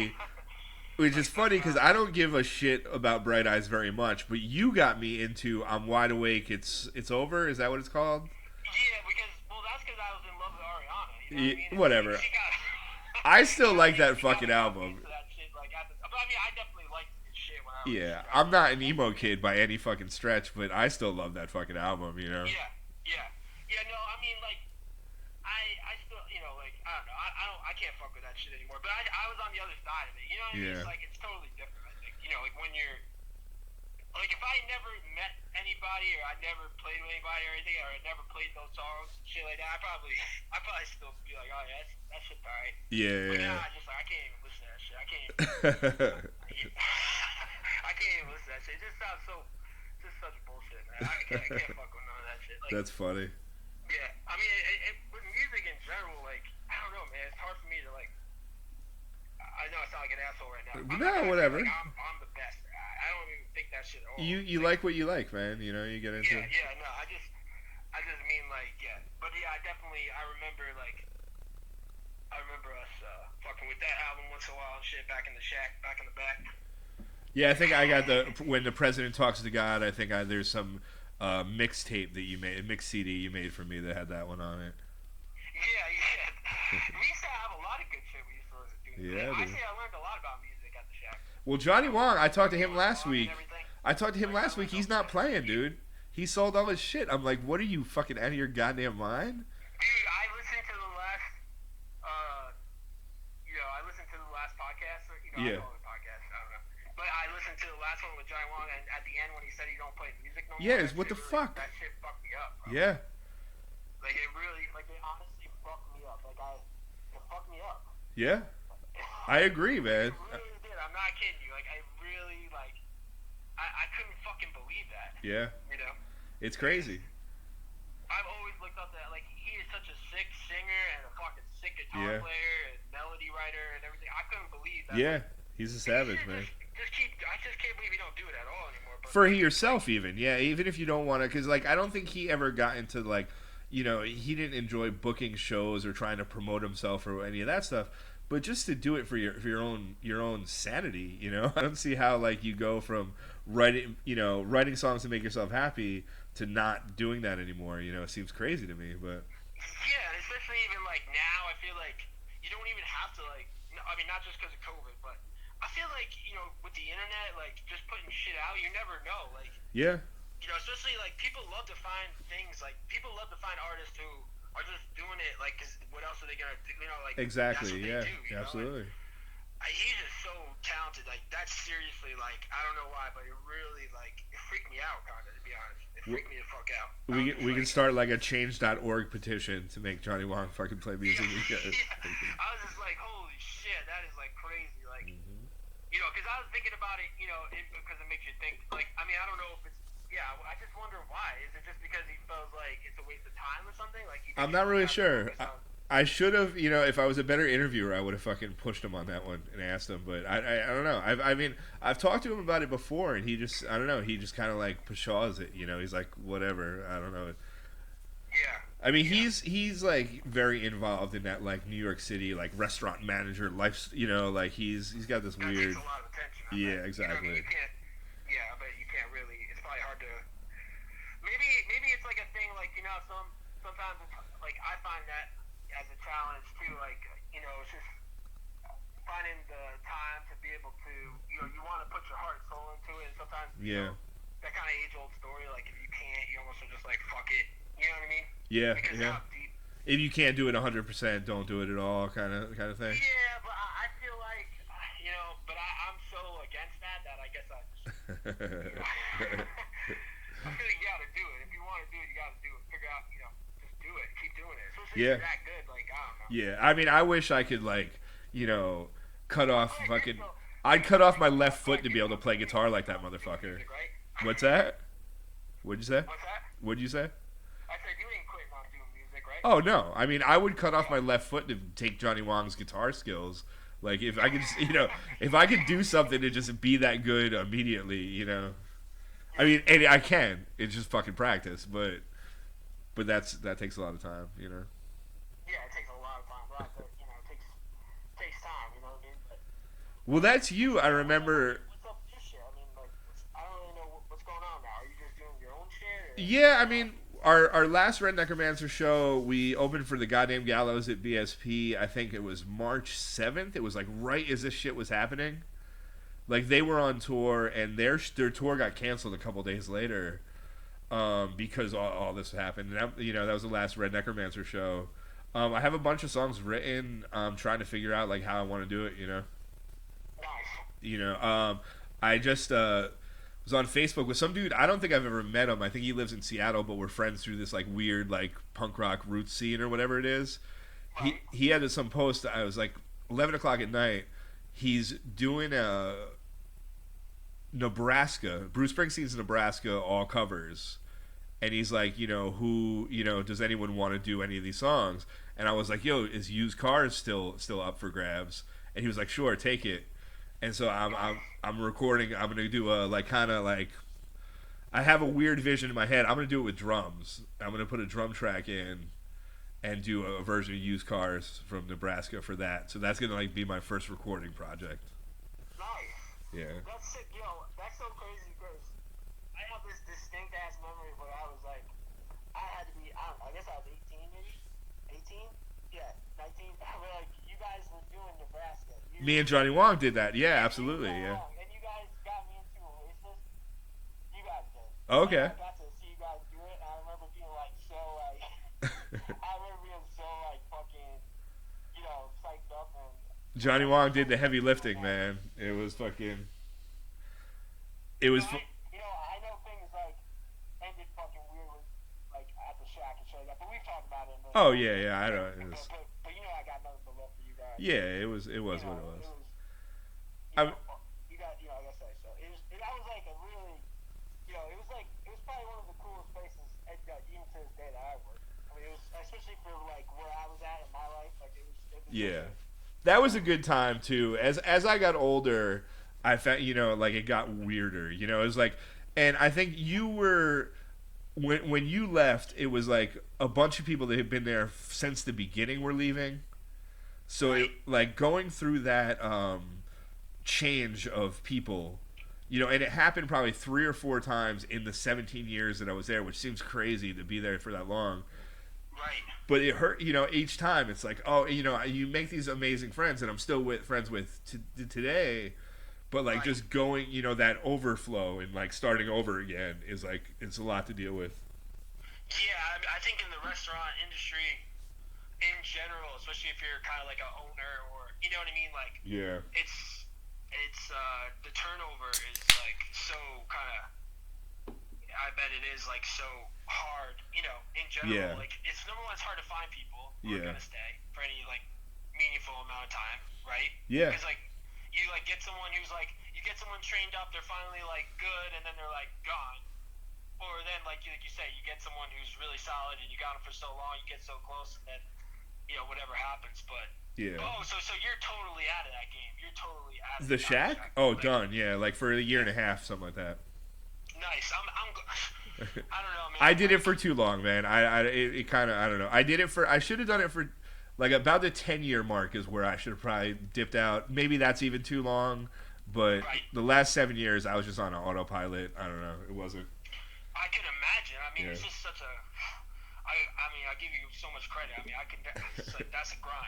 I think You know it's what I mean? just. Like, I think I was just it's afraid to. It was like I was stuck and comfortable where I was, so I was afraid of the change. And it took a while to get over that. Are you still interested in the food game anymore? No, no, I'm out. I'm delivering right now for the Anchor in Kingston, but since all this happened, like they need a delivery driver, and I wasn't doing my dog. I'm running a dog walking service, and that kind of dipped down once it first started. Oh shit. So I started doing the deliveries to like compensate, but then the dog walking has kind of come back. So now I'm doing I'm actually a lot busier now than I was before. Oh, good. So, which is good. Yeah, it is. It is. Yeah, I'm glad you got working. Yeah, I'm not. That's Yeah, good. that's not. That's why I kind of started this when I. So you're not like what about like catering or anything? You want to do anything like once shit gets back to you, Yeah, whatever, it's. or you just like fuck that shit. I've had it. I've fucking no way. For now, I think I'm done with it. Yeah, that's cool. It's cool. I think that's awesome. It's fun though. It's like I've gotten back into cooking for myself more. Like I've been out of that for a few years where I was like, let's just go basic, whatever. I'll eat fucking cold cuts, because I don't want to cook shit. Yeah, now. I mean, it's kind of funny, but it is like it's totally. That's great. I mean, I think that's better. I don't know if that's like crazy for me to say, but I guess like the way I look at shit is like. If you're happy, you're happy. Like, yeah, I feel like I'm just like, fuck it, man. If it ain't working for you, like, fuck it. Go do something else. Like, yeah, fuck it. absolutely. No matter how deep you're in it, I think too many people, it feels good. I think to like challenge yourself to, take a big step. It takes a lot, but yeah, yeah, absolutely. I mean, staying in the same place, you know exactly what's going to happen. Going to a new place, you don't. But if you're not happy with what's happening, then what could be worse? Like how much more unhappy could you be? Yeah, you're not gonna grow, and you're not gonna exactly. And then like I don't know. I know it sounds cornball or some shit, but I mean you got one turn around the sun or whatever. You might as well spend most of the time trying to do what you want to do.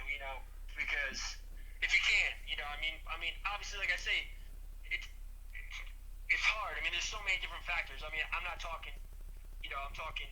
There's so many things like that are trying to keep you down, keep anyone down. I mean, then there's a whole other set of factors for, if you're broke, if you're a minority, or if you're, there's all kinds of things in life that are trying to keep you down, trying to fuck you up. But I just think it's if you can, it's worth it, man. It's worth it to just whatever you got to do to try to get free, whatever that is for you, you got to try to do it. Absolutely. Whatever it is. I think that's so important. No matter what your circumstance is, where you come from, what background you are, anything. Yeah. That's my Well, same thing. as like you were touring the world and you were playing music for a living, which a lot of people that's their goal. But you weren't happy doing it. If you're not happy, then why not work a fucking regular?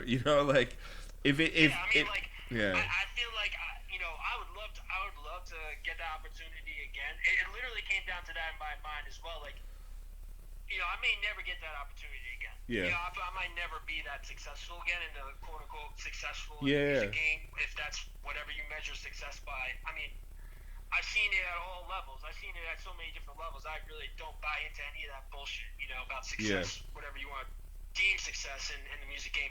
But I feel like, yeah, I was just basically like, I'd rather go do what I want to do and be free as an artist, be free and to do what I want to do in life, than to, and if I fail, I fail. But at least I went and tried to do some shit. I mean, But really, is it even possible to fail? Like you put out an album. I think your fucking album was great. The first one. I'm excited to hear the second.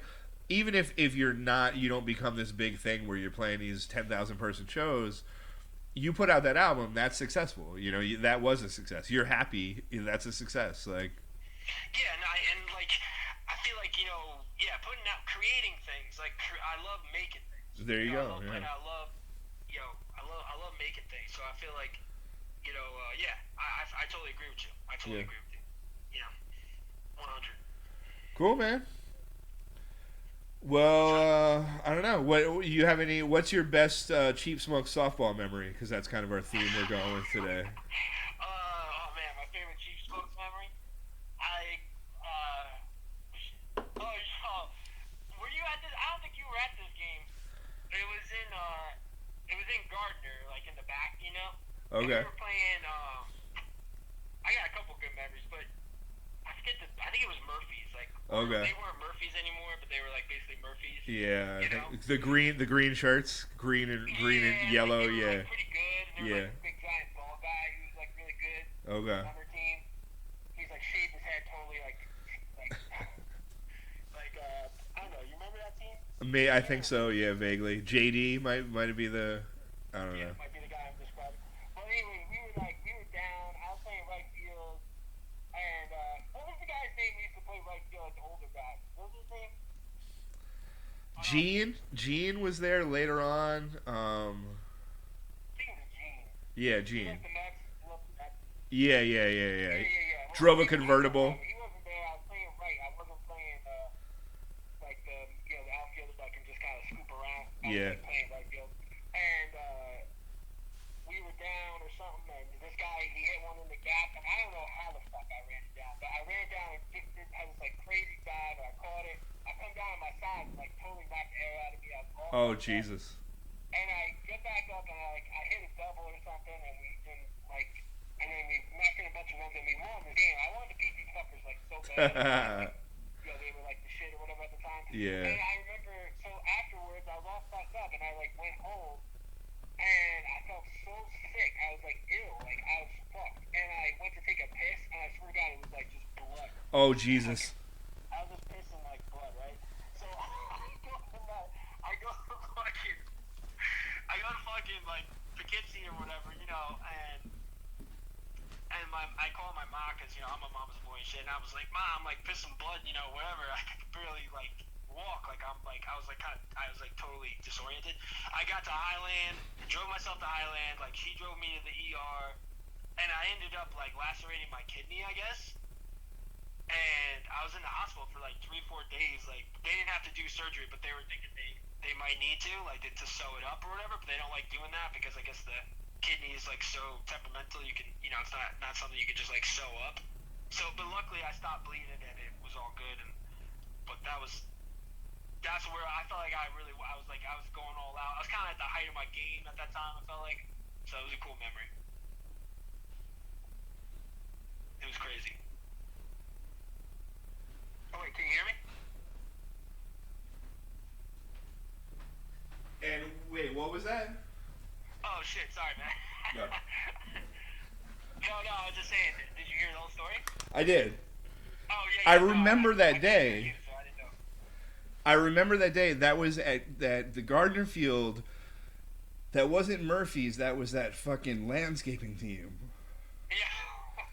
Because I was pitching, and I took a line drive off my glove, and then like as soon as I took the glove off, it just started swelling up. It was like a couple broken fingers, and I remember somebody saying, you know, we dropped a couple balls or whatever. We were very close to winning that game. I remember being like, if you guys aren't going to try, I have a broken hand here. I'm going to just go home now. And then you laid out for that shit. I used to live I was living with Jolie on Snyder Avenue in Rosedale. Yeah. And I saw I lived next to this like little punk rock girl who was hanging out with like Esty, Dave. Oh yeah, Rebecca. And they told me how you had like, what did you do? You like broke a fucking spleen or some shit? I like lacerated my kidney. Jesus. Yeah, I lacerated my kidney, so. Like there's a huge cut in my kidney apparently. So yeah, I mean, we won the game, so there's that. We won that game, and like I got so hardcore into like I was playing softball out in Olive Bridge, like they had like a wood bat league out there. I played. Okay. I was playing hardball at the time too, in Hopewell, like down to like Hopewell Junction and Watford and shit. I got like so into playing ball, it was like kind of crazy. Like I don't know what the fuck I was doing. I was kind of like I was spending like so much time. I mean, it's fucking fun. It's it's cool to be a part of a team, you know. Yeah. Like how many people? I love fucking Cheap Smokes, man. Yeah, how many people from that team that I wouldn't know? That was such a fun fucking series, like at Rosendale. That was crazy. The second championship we won. Yeah, it was the only one I was part of. Yeah. I wasn't part of the first one. It was the only one that I was part Yeah. of. Well, that's where we had all your boys. We had Joe and fucking Brian. Those guys were beasts, you know. Yeah. Fucking. Yeah. Brian, Joe, Ryan. Yeah. Yeah, no. We had a bunch. And that kid Andrew. Andrew, yeah, fucking. Yeah, he was a good ball player. He was good. Fucking. We had a lot of good guys. Yeah, it was fun. Yeah, no, that was really fun. I definitely miss playing on. Do you still play with those guys or no? No, I've been out for a couple years. I got to the point where, like, you know, I'm seeing line drives. I don't see them until they're past my head, and I'm like, you know, if that was coming to my head, that would be it. You know what I'm saying? Like, Yeah. and these good looks are all I have. You know, I got to keep this. You know, Does Paul Flans still play? No, Paul Flans is. I think he's actually he's watching us right now because he just commented not that long ago. He is down in Queens. He's like a special ed math teacher, and yeah, he's crushing it. He's fun and shit. He's the happiest I've ever seen him, and it's like the first time I saw him after this, I didn't realize that he was unhappy literally the whole time I knew him before, but yeah, he goes, I think that he's working a lot harder now because of this. He's like teaching online for him has been more work. Right. But every Saturday he has this giant like orange head. I think he's got an SG, and he just drinks beer and plays fucking metal guitar all day Saturday. And that's Is he still pumping iron? Yeah, I think so. Yeah, I mean he looks strong in the pictures I have. He's such a badass, man. Yeah. Oh my god. Yeah, Paul Flans is great. I was trying to think about some Shaq stuff, but I can't even. There's so many stories. It's like I don't even know. Like. Yeah, that's. I mean, especially for me, because I everything blends together. You know, over the course of 17 years, so I don't remember the. You know, when was when. Yeah, no, but. I remember like the crew like some of my like that was an awesome crew. Like when I first started there, it was like Paul Flans, Johnny Wong. We just like these two girls like Heather Crease and like this other girl. Heather Crease and Andrea. Yeah, I haven't. Andrea, I went to Andrea's wedding and then I never heard from her again. I don't know. That was fucking weird. I don't know. We just played up. We played. Obviously, Ariana, So yeah. It was cool, man. It was a cool time. You still talk with her? I don't like. She's friends with me on Instagram. She like likes my shit once in a while. Mm-hmm. So that's cool. I always see that. I'm like, yeah, that's cool. Yeah. We just played up at Middle Ages Brewing in Syracuse in January, and Misty came and hung out. Oh yeah, Yeah. Fuck, man, I haven't seen her. Yeah, she's doing good. Oh, Jim Tinger just put up your stats. 502 batting average, 247 at bats, 124 hits, 92 runs, 91 RBI, 16 home runs. Shit. That's your my stats? that's your career stats, man. Holy shit, man. Not too Bad, shabby. right? I thought I was doing good with the 480 batting average, but yeah, no, that's pretty good. Yeah. No, you know what I loved about Cheap Smokes too is like I got to play like I like how it's kind of like utility. Like I played wherever. Yeah, it was cool. You know, I really love that position. What the fuck is that position called? Like short field. But you can go wherever. Short field. Yeah, short field. Yeah. That was fun. I like playing short field because you can mostly tell people's tendencies and kind of get yourself to that. Absolutely, yeah. spot, Yeah. You know. But it was always cool. Like, what was that move you always did when you were like shaking the ball? Remember that? Yeah, I don't know. I Just, like that, man. just you know, you can taunt them a little bit, get people riled up. I don't know. Yo, do you remember that time that the guy, like I was going towards the guy with the bat behind the backstop that time? The guy was like talking shit to me about my baseball pants or something. No, I don't know if I remember this one. Oh shit, yeah, that was like this guy, that might have been Murphy's or whatever. Okay. I think that might have been Murphy's. I don't know. But the guy who like owned Murphy's like talking mad shit. Like I just remember you like running up behind me and be like, no, like this crazy thing, and the umpire tried to like call the game off. You don't remember that?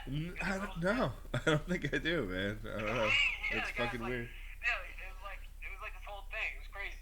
Then I got up and smacked like I think I smacked like a triple or some shit. Nice. But yeah, that was. I just remember walking towards the guy with the bat, like going towards the behind the cage, and I just remember like the whole team. It was kind of crazy. Yeah, it's funny. I feel like our early years, we almost got in a few like brawls with that Faircloth Fade Gom Realty team, but like I think by the time you were playing, we were pretty friendly with them. Yeah, I But, remember Faircloth. Yeah. yeah. Their pitcher was really cool though. He was cool. I've hit like 6 over the fence home runs in my life in 15 years. I think Jim Tinger said he counts the summer season and the fall season as 2 separate seasons. Right. So I think he said that I've played 24 seasons, you know, counting the to 2 as separate. Right. And out of 6 over the fence home runs I've hit, 5 of them have been against that dude, the Faircloth dude, the big black dude. Oh, really? For some reason, he just throws really hard and straight, and it's like I don't know.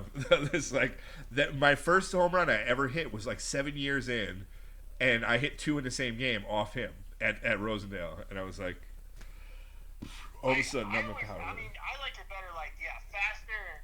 Yeah. Like, I thought faster was kind of better. Like the loopy shit was always kind of harder for me. Well, that's what Ian Fuller with his fucking knuckleball, you know, sneaky and shit. Yeah, like I felt like that was always like more difficult, but Yeah. I was trying to think of like some of the good. What was that place we used to play? Like when I first started playing with you guys, it was like we used to play at this one. You know, it was really nice actually. Like out by like an airport. It was like near the airplanes or some shit. Cavu. Cavu. Clear air, visual, something. There was like a bar right there. Yeah. Yeah. That was nice. I remember that. That was like one of the first games. I just remember being like, wow, this is so cool. Like, I just remember like the whole crew and everything, the team. And I was trying to think about like some of the players that we had. Like, I mostly remember kind of like the kind of like more like when we had all like the younger guys. Like, Yeah. my guys on the team. Well, you were there. You were there for Isaac, probably, right? We talked about him before. How he had like 300 plate appearances, and he walked a third of the time. Yeah, like because he would always take pictures. To, like, go to mad softball games and just like walk. Yeah, it's like crazy, yeah. right? I don't know. I mean, it's good to get on base, but Yeah. I mean, yeah, no, I was always looking to try to smack something, you know.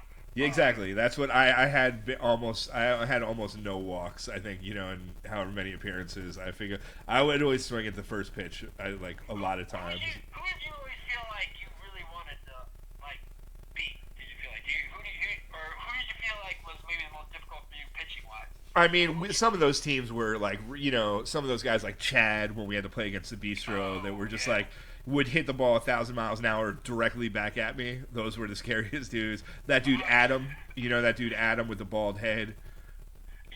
Yeah, that's the team that we beat them in the championship, and that was that was amazing that we beat them, but there were a lot of dudes on that team that were like very difficult to pitch against. Yeah, that team, like that's the team we beat to get to the team we beat for the championship. Right? No, that's the team we beat in the championship because we won the first game, and then the second game. We won the first game, and me and Paul Flans went out to Oasis and fucking drank like bastards.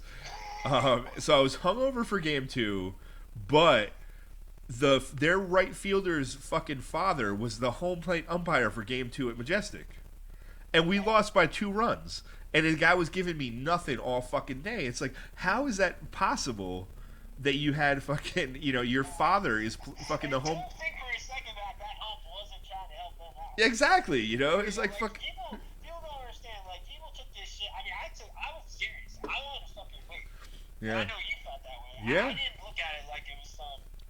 I definitely was in it. Like I wanted to win. I love playing. Like I Yeah. looked forward to it. I wanted to do it. I wasn't just like, yeah, it's like fun to like get outside. Like I was.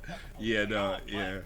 Like so, yeah. I bet you anything. I felt like most of the guys were like that. Even if you were trying to act like you weren't Yeah. like that. Well, there's 2 ways. Like when we first started playing, and we were playing teams that were beating us by 25 runs, then yeah, fuck it. It's cool to just be out here with my friends and whatever. It is what it is. But if like if we can win, then let's fucking win. It seems better. I used to be like, yeah, I was definitely wanted to win, and have, like I thought, I don't know why. I think it was just like kind of like how I always, just like that's how I always played baseball anyway. So I don't know. It's hard for me to like just. Yeah. I mean, that's how I was having fun. I loved it. Well, and everyone and your friends that were on the team, then like Joe and Brian, like they all wanted to win. They were pretty serious too. Joe Whalen, like my buddy Joe. Yeah, I love Joe. I fucking love Joe. Yeah, he's a great guy. I think he's a police officer now. Is a police state trooper or what? Is just regular cop? I think he's working for the city of Poughkeepsie. Oh wow. I think last I heard, he might have got promoted. When he first started working there, I think he had like some really like crazy shifts. Like I think he's like a beat cop. Like when he first started. Yeah. I don't know what he's doing now. He might have moved up. I don't know. Huh. I know he was like city of Poughkeepsie. He tried for a bunch of state troopers. He was trying all over, like mass everywhere. Yeah. But I guess he got in over there. So, but I ain't seen him or talked to him in fucking. Right on. I don't even know, 5 years. I love that guy. It'd be funny to I'm sure about him too with my buddy. get pulled over by that dude and be like, "Oh, this fucking asshole." It's like, "Oh, you don't know the half of it." It's like fucking pulled over by Joe Whalen.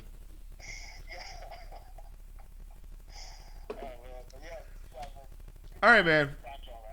Well, it's been fucking awesome talking to you. You too, man. Thanks so much for asking me to be on it. Fuck yeah, dude. Yeah, fuck yeah, man. If I hear of any places doing recording, I'll hit you up and let you know. I feel like Lara knows almost everyone in the fucking. Yeah, as long as it's not like $400 a day. Yeah, right on. Yeah.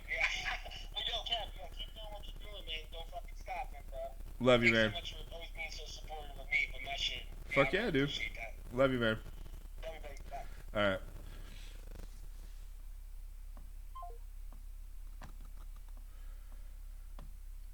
Do.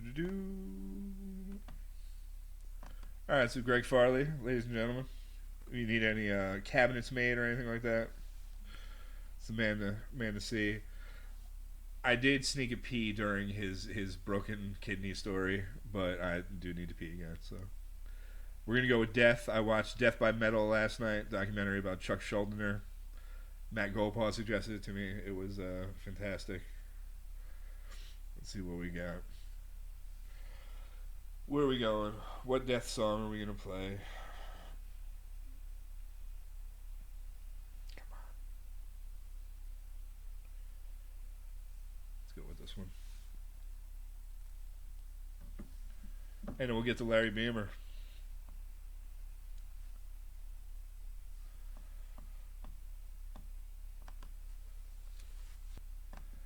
Alright, we're back. I just peed. Alright, so far so good. I guess it's fun seeing the Cheap Smoke stats up during this. This is awesome. Jim Tinger, you're a king amongst men.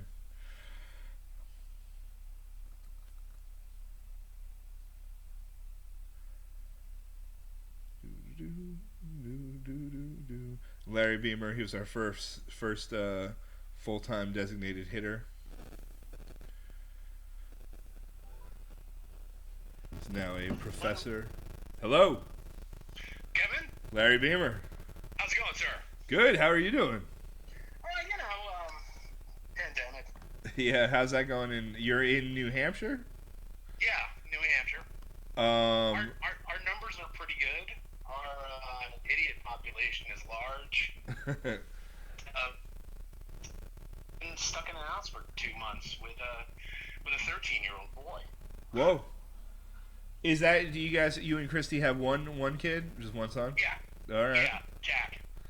And how are you guys not leaving at all? You having like groceries delivered, stuff like that? No, we go out for Hello? Oh. made like a couple of trips to the hardware store to do some sort of emergency stuff, but I've been, masked up and gloved up while doing it. Yeah. And where in New Hampshire are you guys? Oh, we're on the seacoast, so Durham, which is the town that UNH is in. Okay, yeah.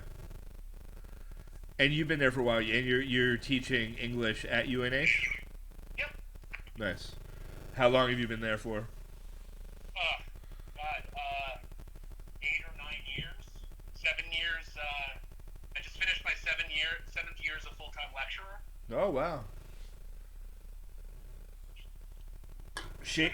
Shaping the minds. Hello? You got me? Yeah, I'm still here. Are you, I'm sorry, I had to let the dog out. Can you hear me? Yeah, I think so. Okay. Yeah. Yeah, I mean, it definitely beats a lot of other gigs. Yeah, absolutely. I first met you, I think the first time we ever had a conversation was in 1993 at Creekside in Cobleskill. That was a wretched hive of scum and villainy. During a $10 all-you-can-drink day. I had just turned 19, I believe. Or no, I had just turned 18. And those posters of like Slow Gin Fizz and Tequila Sunrise, this is my first open bar, so I was just like going through my memory of that, like asking for one of each. Just going for the tour. Yeah, pretty much. Yeah. Like, as an 18-year-old will at an open bar, and you and me talked about the Dead Kennedys for a while. I think you might have had the Too Drunk to Fuck shirt on, or a DK shirt of some sort. And I think you turned me on to the Mighty Mighty Boss Tones. I remember was what I got out of that conversation that day. Well, 1993 would have been the exact right year to be into the Mighty Mighty Boss Tones. Yeah. It's funny. Shortly after that, they became a lot less interesting, but they used to play in New Paltz all the time at the Pi Alpha New Party. Oh, okay. Out at the lake with like Murphy's Law and Functional Idiots and those guys. Yeah. I feel like I got to New Paltz in 94, and I think that was right as those were kind of like phasing out. I think they did them the year that I was, they did them in 94, but by 95, like none of the bigger, the well-known bands were playing anymore. It was more like weird kind of stuff going on at those. Yeah, well, I mean, punk rock before 94, like you could see like first class punk rock band for like $5-6. Yeah, absolutely. And once alternative broke, it sort of changed the scene. Like I remember seeing the Rollins band at Vassar for $5 in like 1990. Wow. I was actually just thinking about that when I was thinking about what you and me were going to talk about, and it's like the time that we were. I think you were 1 year ahead of me at Cobleskill, which was a 2-year school, unless you were learning how to milk cows professionally, like scientifically. Yeah, I described Cobleskill as penance for high school. Yeah, pretty much. That's a very good explanation. But we went at a very. I think if you're going to be at that school, we went at the exact right time. Like, could you imagine being there for like nu metal, like when that shit was big? No. Like that would have been a disaster. Or now, like politically now, like what the dynamic must be like at that fucking place for like some kid that wasn't smart enough to get into an English program at a better school. Like Right. it must be fucking dark, Yeah, seriously. I mean, that was, I just think that there was, yeah, it had a lot to do with the time. It was like 1991 is when I got there. Yeah. And it was, culture and music was going crazy. And there was, but I think that not only was it the time, but I think that there really was a mix of good people. Yeah. Like there was just a lot of different people coming from completely different walks of life who sort of, converged. And like all the old John Hughes rules of the Breakfast Club arrangements all broke down. So it was like, because it was such a small school, like freaks of every color were like sitting on the same couch. Yeah. Yeah, it was definitely an interesting place, and I felt that, like, because you live on a floor in Davis Hall or whatever with a bunch of dudes that were farmers from Midwest, middle of fucking nowhere, Pennsylvania, but you eventually became friends with, Yeah, well, nobody drank like the ag kids. So I tried to, but I didn't do a good job of it. That's for fucking sure. Well, you picked up your skills later. Mm-hmm. The ag kids were always hardcore. They were, I don't think I would have ever voted the same way as they did, but I'd definitely take drinking advice from them. Absolutely. I mean, and those were the smart, those were kids that, like, that was a really good school for what they were going for. They were going to the Yale of their fucking profession, Yeah, no, absolutely. That's kind of one of the deals with college, right? I mean, there's always there's a group of people who that institution is really benefiting, and then there's a lot of people who are there to sort of subsidize the education of those kids. Yeah. So I'm happy to have subsidized a couple of those kids. I don't know where I would be without dairy. I mean, there were pretty good English professors, like Nulacek. I remember Nulacek was fucking awesome. Yeah. A very strange hippie guy for a school like that. Turk Bliss was cool. Yeah, I just saw him comment on like one of your posts on Facebook fairly recently, and I was like, oh shit, that dude's a fucking dude. Yeah. Yeah. I mean, there was a lot. There was just so much crazy going on at all times. It was full tilt crazy. yeah. It was. I mean, I spent 3 days in Harry County Correctional Facility for jokingly stealing a can of Pringles. So there was that, Well, there was always the rule of if you got nailed for something, they brought the hammer down. Yeah. I mean, my roommate and I we made a stencil that was the minor threat, out of steppe sheep. Okay.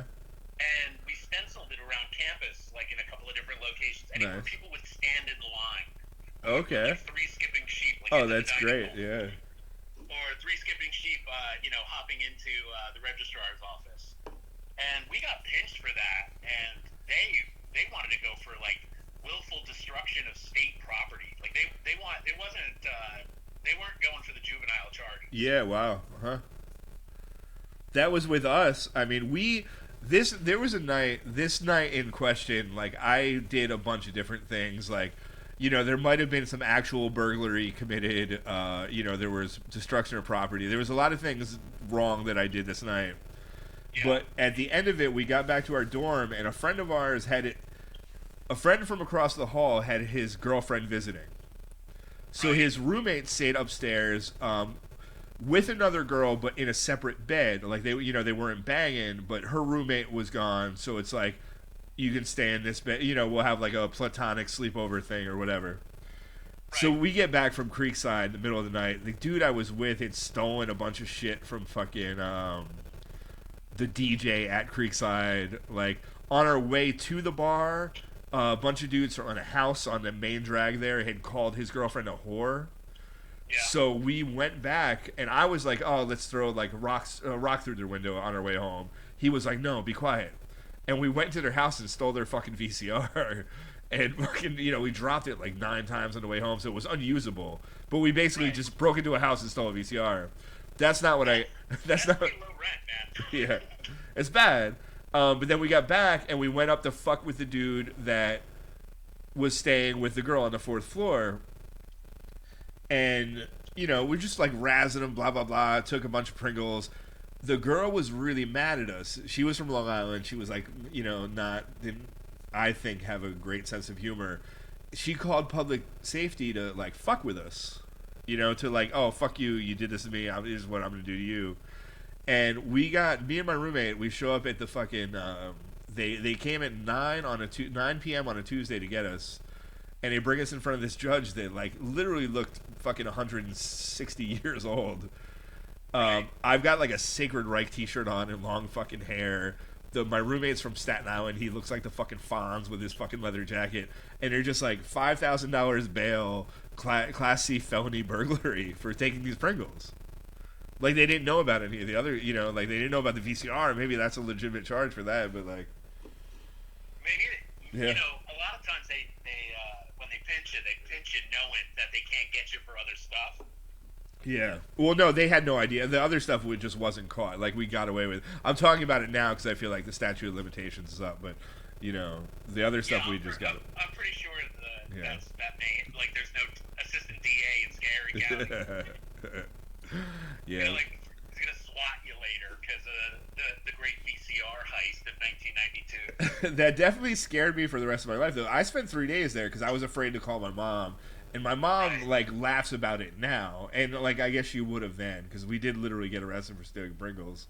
But, I was, like, terrified, 18 years old, to call your parents and tell them you're in a fucking county jail, Yeah, county jails are no joke. Yeah, it was pretty peaceful where I was. It was not so good for a couple of the other. There were 4 of us all together. It was not so good for some of the other dudes. Oh, really? Yeah, I mean, we got put in my roommate, who was also about 18 at the time, got put in a 4-cell block. Right. So there's like 4 cells and a common area with a shower. So the cells, your cell doors automatically lock at like 7 in the morning. They open up, and 11 or whatever time, 10 p.m. they close, and you're just in your cell. But we were in there with a 17-year-old kid, so he was like pretty mellow. And then the bathroom was broken in the 4th cell. So there's only 3 of us: me, my roommate, and a 17-year-old kid.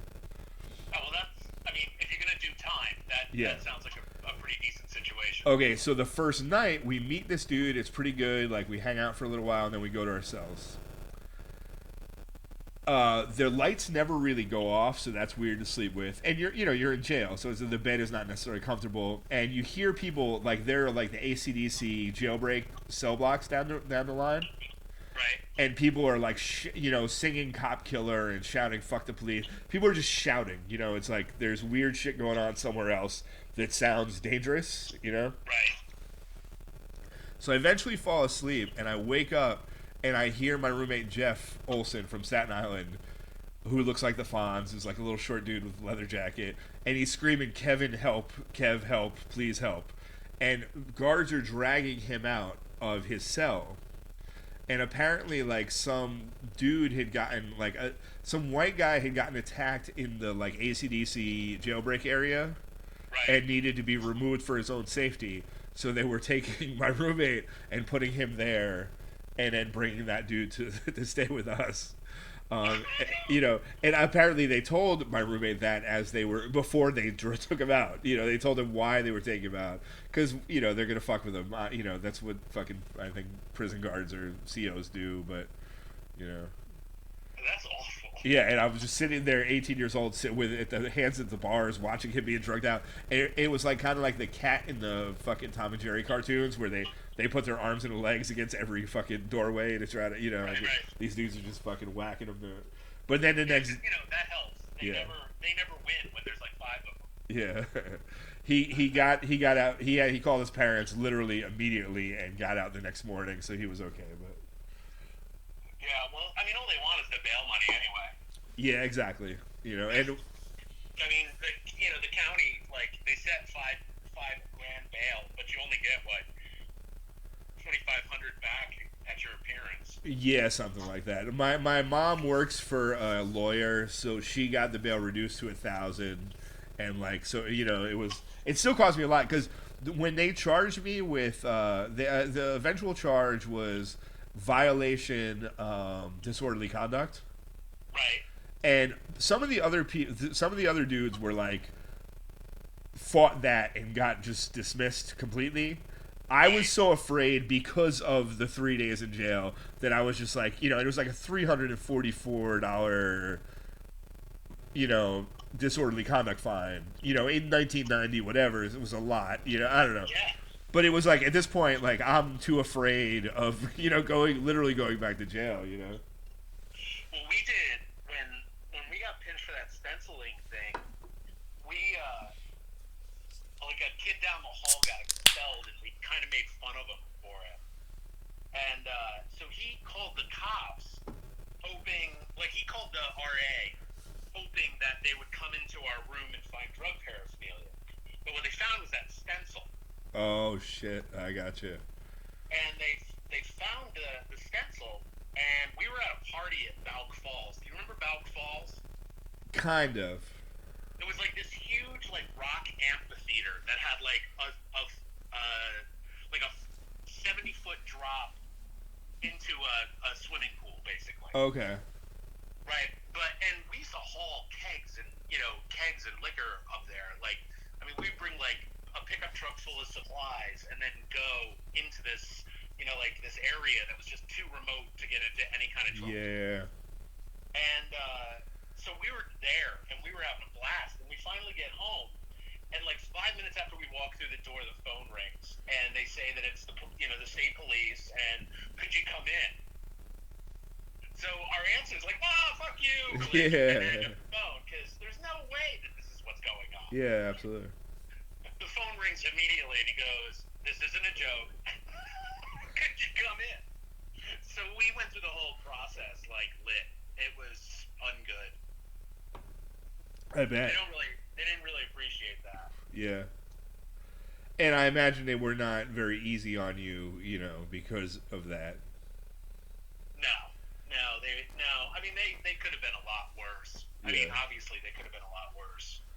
I mean, I could have been of any other persuasion than I am. And I imagine I would have experienced a lot worse. Well, but it wasn't pleasant. And that was the weird thing about the Cobleskill at that time is there were 3 or 4 bars in town that I was 17 when I first got there that I was perfectly able to drink in. There was never any worry about that. But no, most of the places had a deal with. I think most of the places had a deal with the cops. They would call in advance and let them know when the raids were happening. Yeah. And after the first couple of months, we were so locked into the house parties that we used to end the night at bars. Yeah, there you go. Where did you live? What dorm were you in? I was in one of the. I don't remember the name of it. It was one of those big cinder block ones at the edge of campus. Okay. And then I was in Draper. I was in the all male dorm. Yeah, I gotcha.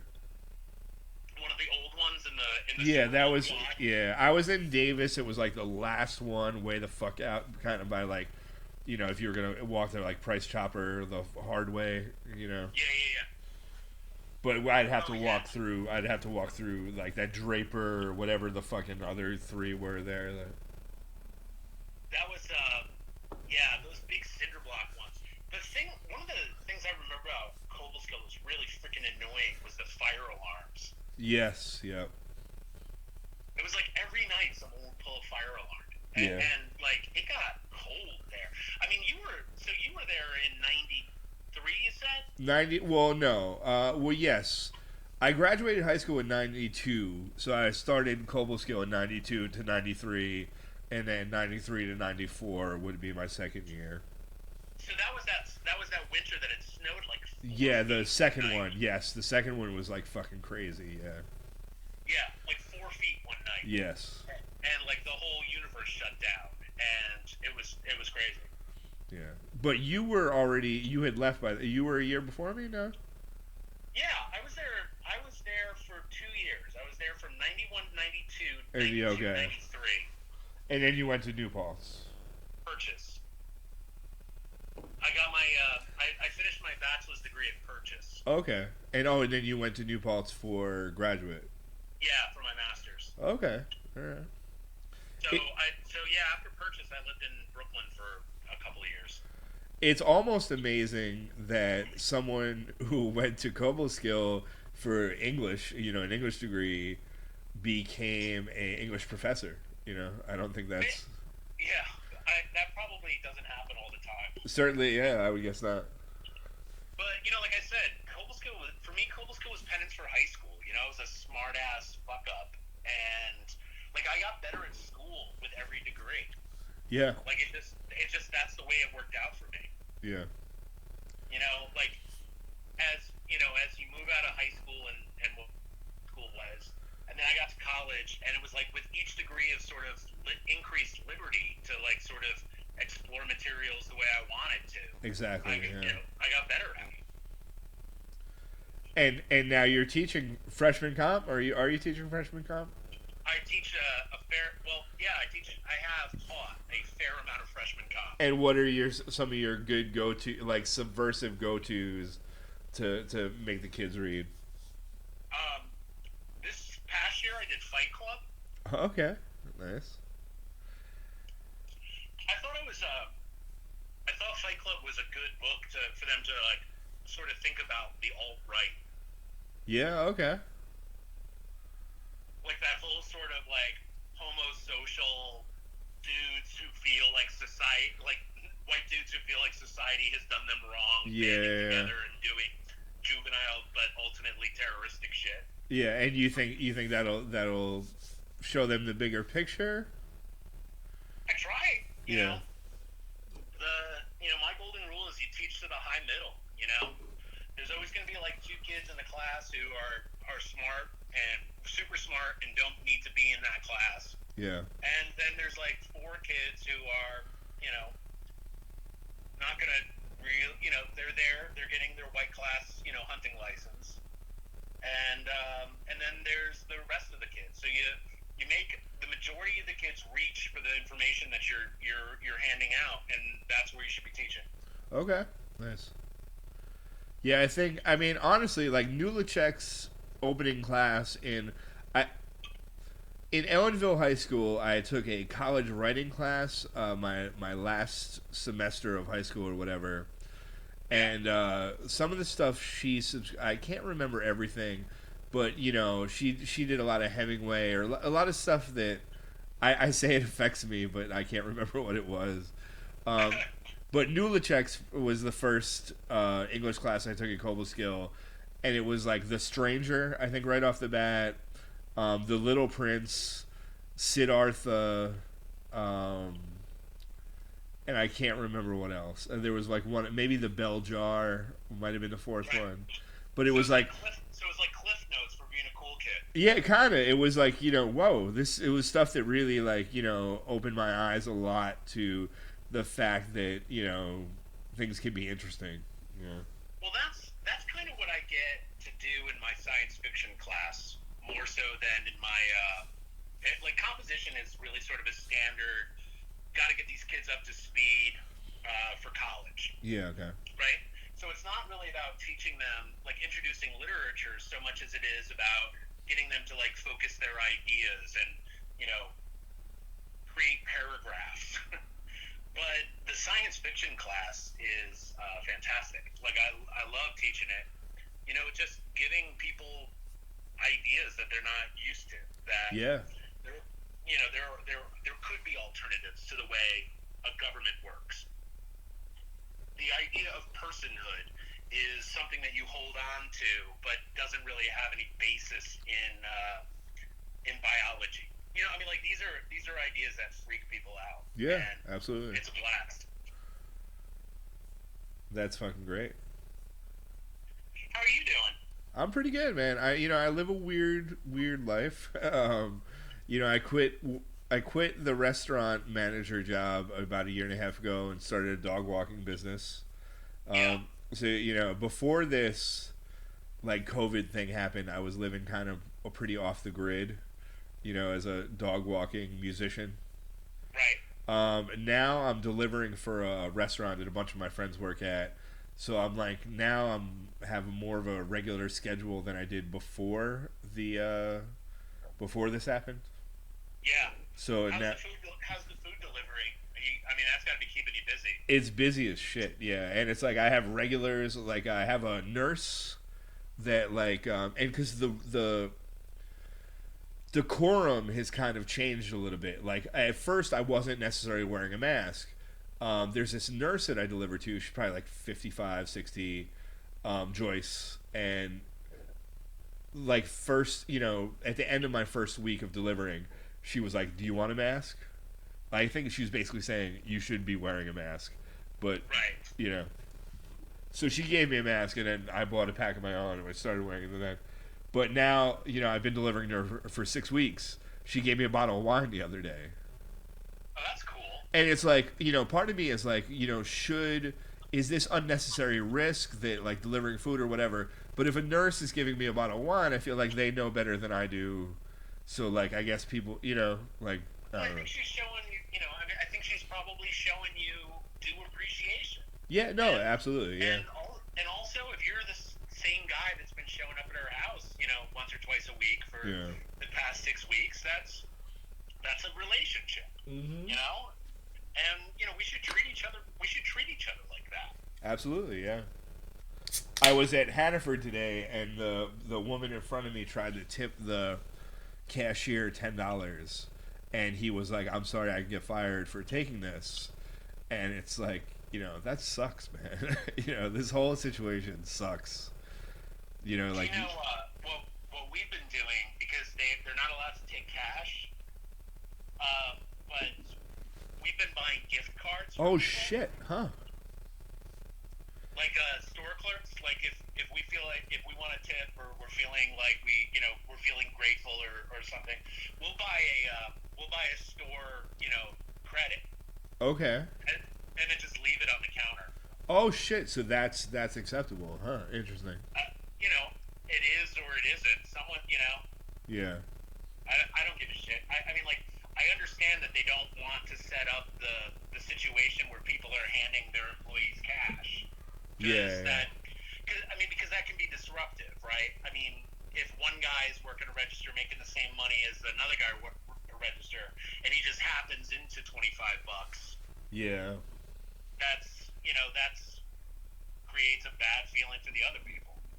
But trying to slide somebody something on the slide seems to work. There you go. Yeah. I mean, it's I don't know. I think there's a lot of ideas. The whole like economy of scale. I think this is showing that the whole economy of scale is maybe not the best idea.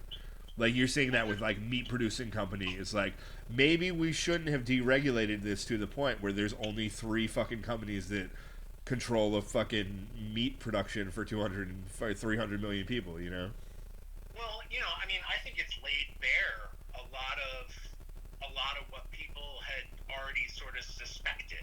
You know what I mean? Like what people had been like theoretically saying as the problems in this country have suddenly become major features. I mean, everybody who's suddenly an essential worker had been treated like an expendable worker, like Absolutely. just 4 months ago. Yeah. It's like this is a real problem that we have, where we suddenly start calling a group of people heroes. What hero means in America is we should have been compensating you better all along. Yeah. Well, I mean, and we've been doing that with the military forever. Like, oh, you're a hero, but the VA is still a fucking fiasco of fucking bullshit. Yeah. Yeah, exactly. Like we'll take a day off, once a year to salute you, but really what we should be doing is giving you, adequate protection, health benefits, and salary. Yes. Yeah. There's I think there's a lot. Like the university, I think, is going to be a fundamentally changed idea after this. Yeah. And in what sense? Well, because the way that it's been operating for the past, 100 years has been incredibly vulnerable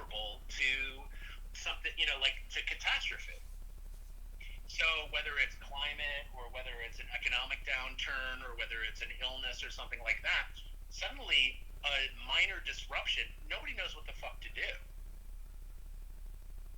So we're like trying, we're trying to get kids to sign up for classes for next year that we don't know that we're going to be offering. Okay. That's and how many people we pack into dorms. I mean, you've lived in dorms. They're not exactly the most sanitary thing on earth. Yeah. I mean, most universities have a tough enough time containing chlamydia, let alone something that's airborne. Yeah. I mean, but like the cost of college in general is not it has since we went. Like, what do you pay for your first year of Cobleskill? Like fucking $2,000, like, you know. I have no recollection. But it was it's about half of what these kids are paying. Not even half. I mean, I would say like a fucking 15th of, you know. I think it is, you know. It is like exponentially different, and that's not because the dorms are different. I'm not sure why that is, but a lot of it's administrative costs. Yeah. To tell you the honest to God truth. And a lot of it also goes into facilities. Like, like the kids complain about the cost of college, but they eat better than I ate until I was 25 years old. Yeah. And gyms and pools and I mean, it's a cruise ship in comparison. Well, but it doesn't need to be, like, as well. Like, would you rather be not in debt for the rest of your life, or, you know, have to eat fucking whatever those like weird chicken with broccoli and cheese in the middle of them things were that Cobleskill had, you know? Right. Do you know how many hash browns I ate in Cobleskill? Hash browns and Tabasco sauce was like that. Like, I looked forward to that. Yeah. But yeah, I mean, I don't know. A lot of it has to do with also, like, guys that are our age.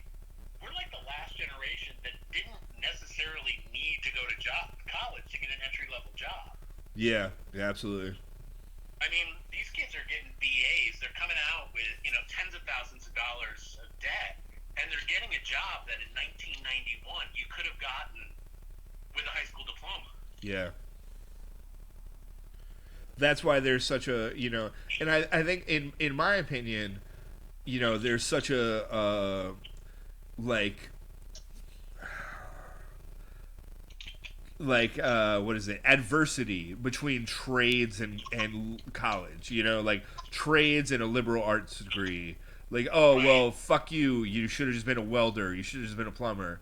And it's like, well, that's great, but if high school guidance counselors just start telling everyone to become a welder, then welders aren't going to be able to find work in 5 years or whatever that turnover is, you know? Like, it's if there were that many plumbers, then you can't, or landscapers or whatever it is. Like, there is a place for the trades, and it's not a bad thing, but it's the same thing. I think you and me were the product of a bunch of lazy guidance counselors that were like, or our generation was, of lazy guidance counselors that were like, oh, just go to college for liberal arts and figure out what you're going to do. And I think, but for our parents' generation, having a bachelor's degree was like a major edge. Exactly. Yeah. So, like, they all thought, oh my God, I can send my kid to college. They'll have a major edge. But the problem is so many of them did that. Yeah. That, like, the supply-demand curve shifted. And then suddenly the value of a BA has increased in dollars, but has decreased in value. Yeah. So, I mean, I know a lot of kids are taking next semester off. Like, Okay. they're just not going to come. They're not going to come back. In the They're fall. not going to pay full tuition for Yeah. even a hybrid classroom. Like, if we're doing it online, they're not paying like full tuition. Have you been finishing up this semester's classes online? Yeah. Since spring break, we've been online. And what books have you been covering? Well, fortunately, like we did a book called in my sci-fi class. We did Ursula K. Le Guin's *The Dispossessed*, which if you've never heard of or never read, it's a great book. It's Okay. It's about two planets that orbit each other, Okay. and one of them is an analog for Earth, and the other one is like an anarchist commune. Okay. So like this guy comes from this anarchist commune planet and goes to Earth and basically experiences things like capitalism and Cold War, Oh, that's misogyny, amazing. and Yeah. all of the sort of traits of like America, but from this perspective of mutual aid and sort of from each according to ability to each according to need mentality. And what's the name? What's the name of the book? What's that? What's the name of the book? The Dispossessed. I don't know if I can spell dispossess. I wanted to put it in the chat in case anyone wanted to. Oh, it's Dispossessed.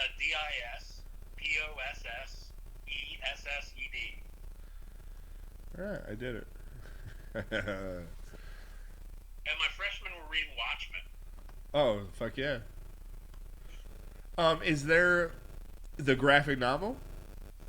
Yeah, Okay, that's great. love that book. I mean, I've loved that since 1986. I still have my original 12 issues of that. That's amazing. Jim Degrassi just got me into the watch. He gave me Watchmen and The Preacher. I don't know what I want to say. Early 2000s, mid 2005 or some shit like that. So Yeah. I was late to the game, but That's but I think Preacher gets a little dated. Like that's definitely a 1997 kind of zeitgeist. yeah, that was a good one. I don't know. But it's a lot of fun. There's some good stuff in that. I see that you're doing the 30-day challenge. The music song challenge thing. Yeah, I have been. Just What- sort of just as a way of like keeping people together, and Yeah. like it's basically it's been like a camp counselor kind of activity. Like I get up in the morning and I do the challenge and I post it, and then I get like 25, 30 people. Yeah, respond. and I see Ian Fuller. Like Ian Fuller's watching now. Dave Fish is watching now. I see they've been commenting on it. And I think that's like good for everyone to have something to Yeah, it's great. rally around. It's a lot of fun, and people have been posting stuff that I hadn't heard of, and it's kind of cool to see people who don't even know each other, except for via social media, like connecting. Like I got two friends from totally different chapters of my life, never met each other, but like they find similarities in musical taste, and now they're sharing MP4s. Oh, nice. That's awesome. Cool. So it's fun. What are you listening to now? Because you were never really a metal guy, right? You're like more of a punk rocker. I was much more punk rock than metal. I mean, I've seen a fair amount of metal shows. You were from Otisville, so you Orange County Fairgrounds. Your kind of jam. Oh yeah, I was in Clash of the Titans. Me too, motherfucker. Woo woo. And Clash of the Titans, and the year before that wasn't that Guns N' Roses and Metallica? No, the year before that, like Guns N' Roses opened for Aerosmith. That was my second ever show ever, and I was like 5'3". I was like 5'3". I hadn't hit the growth spurt yet, and that was insane. Like you can find the set list for that online right now, and it was killer, man. Yeah, I saw Guns N' Roses at the fairgrounds, but Yeah. I also saw Huey Lewis and the News and Heart, and Alright. what was the worst one? I saw Fish. They're the Fish. shittiest band ever. Yeah, where was it? That had to be later though. That had to be because everyone at Cobleskill had like a Fish shirt on, and I didn't really understand what it was. There were a lot of things that I didn't understand at that time, and that one I was like I could never get into them, Like No. Chalkboard Disaster or whatever kind of had a hook to it, but I don't know. I never got it. Fish never did it for me. Some friends were like, "Dude, you got to go see Fish and Blues Traveler," and I was like, "Whatever." Are there, Yeah. I mean, Blues Traveler has some good pop those are songs. the days where if they could pour you out of a car into a concert, you were probably there. Yeah. I once, Clash of the Titans. I mean, that's still a benchmark greatest concert I've ever seen. yeah? Wow. All right. I mean, come on, man. It was It was really an good, act that yeah. nobody had heard of called Alice in Chains, Uh-huh. and it was Slayer, Megadeth, and Anthrax. Yeah. It was fantastic. I once, I rode from Cobleskill to the Poughkeepsie Civic Center in a trunk to see Megadeth once. I'm talking to Kevin Sharp on this. Hey, this Christy. radio program. Is that your wife? This is my wife, Christy Beemer. Hey, I know Christy. What's up? How are you, babe? Great. How are you living? Oh, good. Doing well. I've had a nice, healthy glass of wine this evening while on a chat with some old friends myself. So There you go. real good. I'm on beer 13, so there is. Beer 13. Beer 13. You Yeah. definitely have lapped me, my friend. Yeah, no, it's not. It's not a competition. I miss you and the way that you would present the ball before you pitched it. The way everyone, that's my thing. You like presented to the people you were pitching to, like you were saying, fun goal, and then you pitched it. It Exactly. was always fun. It was always fun. I hope you're well. Yeah, I'm doing pretty good. I have a picture up on the Facebook screen of me, Larry, and Dave Fish from like 2017. Nice. Cute. And I actually think I'm drunker in the picture than I am right now. I'll You have were- to check that out. Yeah, you were. A fucking That shit was- show that was night. a fun show. Yeah, that was something. That Nick Barbarian dude is fucking bananas. I just bought a mask. I ordered a mask from him yesterday. Like, I don't know if the dude that played before us. Yeah. He fucking Yeah. Nick the Barbarian. yeah. He sells butt plugs. He fucking he's a tattoo artist that specializes in doing women's asses. And him and Tulsi Gabbard.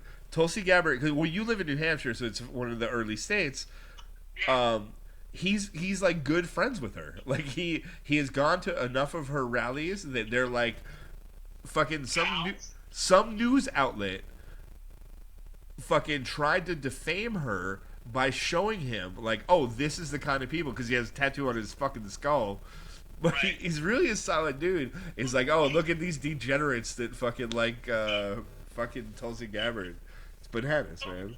That's fucked up, man. Nick the Barbarian plays a pretty solid set. Yeah, and he's a great, like, he's a solid dude. Like, I don't know. You know, I find like that to be the case. You know, like the big tattooed, like committed guys tend to be Yeah. Sweethearts. Well, I feel like the more comfortable you are going out on your own ledge, like like who the fuck cares what people think?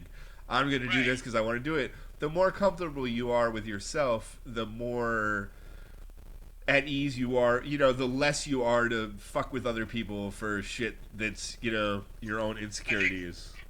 I think that's 100% true. Yeah. Right on. What are you listening to these days? You know, I feel like my musical tastes are like stuck in the mud. I keep listening to some of the same old shit. I listen to a lot of Pennywise, a lot of Rancid. All right. Rancid. You can't go wrong with Rancid. Like, I don't know. No, I got to see them. Last year at the end of the summer. It was fantastic. Was it them and Dropkick? No, it was Okay. Rancid, Pennywise, Suicidal, Woof. and these hardcore kids from Baltimore, I think, called Turnstile, who are fantastic. Okay. Nice. That's good. That's cool. It's all in that documentary. I don't know. I'm not, like, it seems like my musical tastes have just been sort of like like they've just stopped evolving. Like, I just end up listening to a lot of the same old stuff over and over again. I've been going back and trying to listen to metal stuff that never hit me the first time. You know, they, like acclaimed stuff that never got me the first, like "Bonded by Blood" by Exodus. It was I never really learned about that the first time, and it's really good. Death, the band Death, with like Leprosy and whatever. I never really got into them. I just watched the Chuck Schuldiner documentary last night. That was pretty good. Yeah. So I mean, the thing that always kept me out of like really being big into metal was the falsettos. Like I like gruff sounding metal. Like, yeah. I like Gojira, but I don't like Mastodon. Gotcha. Yeah. Valiant Thor, you get into it all? No. Like I can't do Ghost either, really. Yeah. Valiant Thor is like more like Motorheady, like, you know, like kind of punk thrash. I don't know. Iron Reagan. I like I said, if it came out in the last 15 years, I probably don't know it. Get into some, like, try this out. I mean, I think this might be up your alley, but I'm not positive. Iron Reagan or Municipal Waste, those are two pretty good ones. They're like thrashy, like Suicidal Tendencies, but like heavier, you know, I don't know. Shoot me a text with those names. I've heard of Municipal Waste. Yeah. The Municipal Waste was a band, and then I think Iron Reagan is like an offshoot of the band. So it's the same singer, but those are both pretty good. Gotcha. Well, yeah, that's like that's little. There's like I guess a little hardcore scene in Baltimore, and so that band Turnstiles from there, and they share a drummer with Trapped Under Ice. Okay. And the lead singer of Trapped Under Ice is also in a band called Angel Dust, which is a lot of fun. All right. They're like a super pop, like hardcore band, but with like an acoustic lead. It's strange, but it really works. Nice. I dig it. All right, I got to piss, and it's been a pleasure talking to you. It has been an absolute pleasure talking to you, Kevin Sharp. I'm going to play an Iron Reagan song on the way out called Fuck the Neighbors. All right, fuck those neighbors. But I love you, man.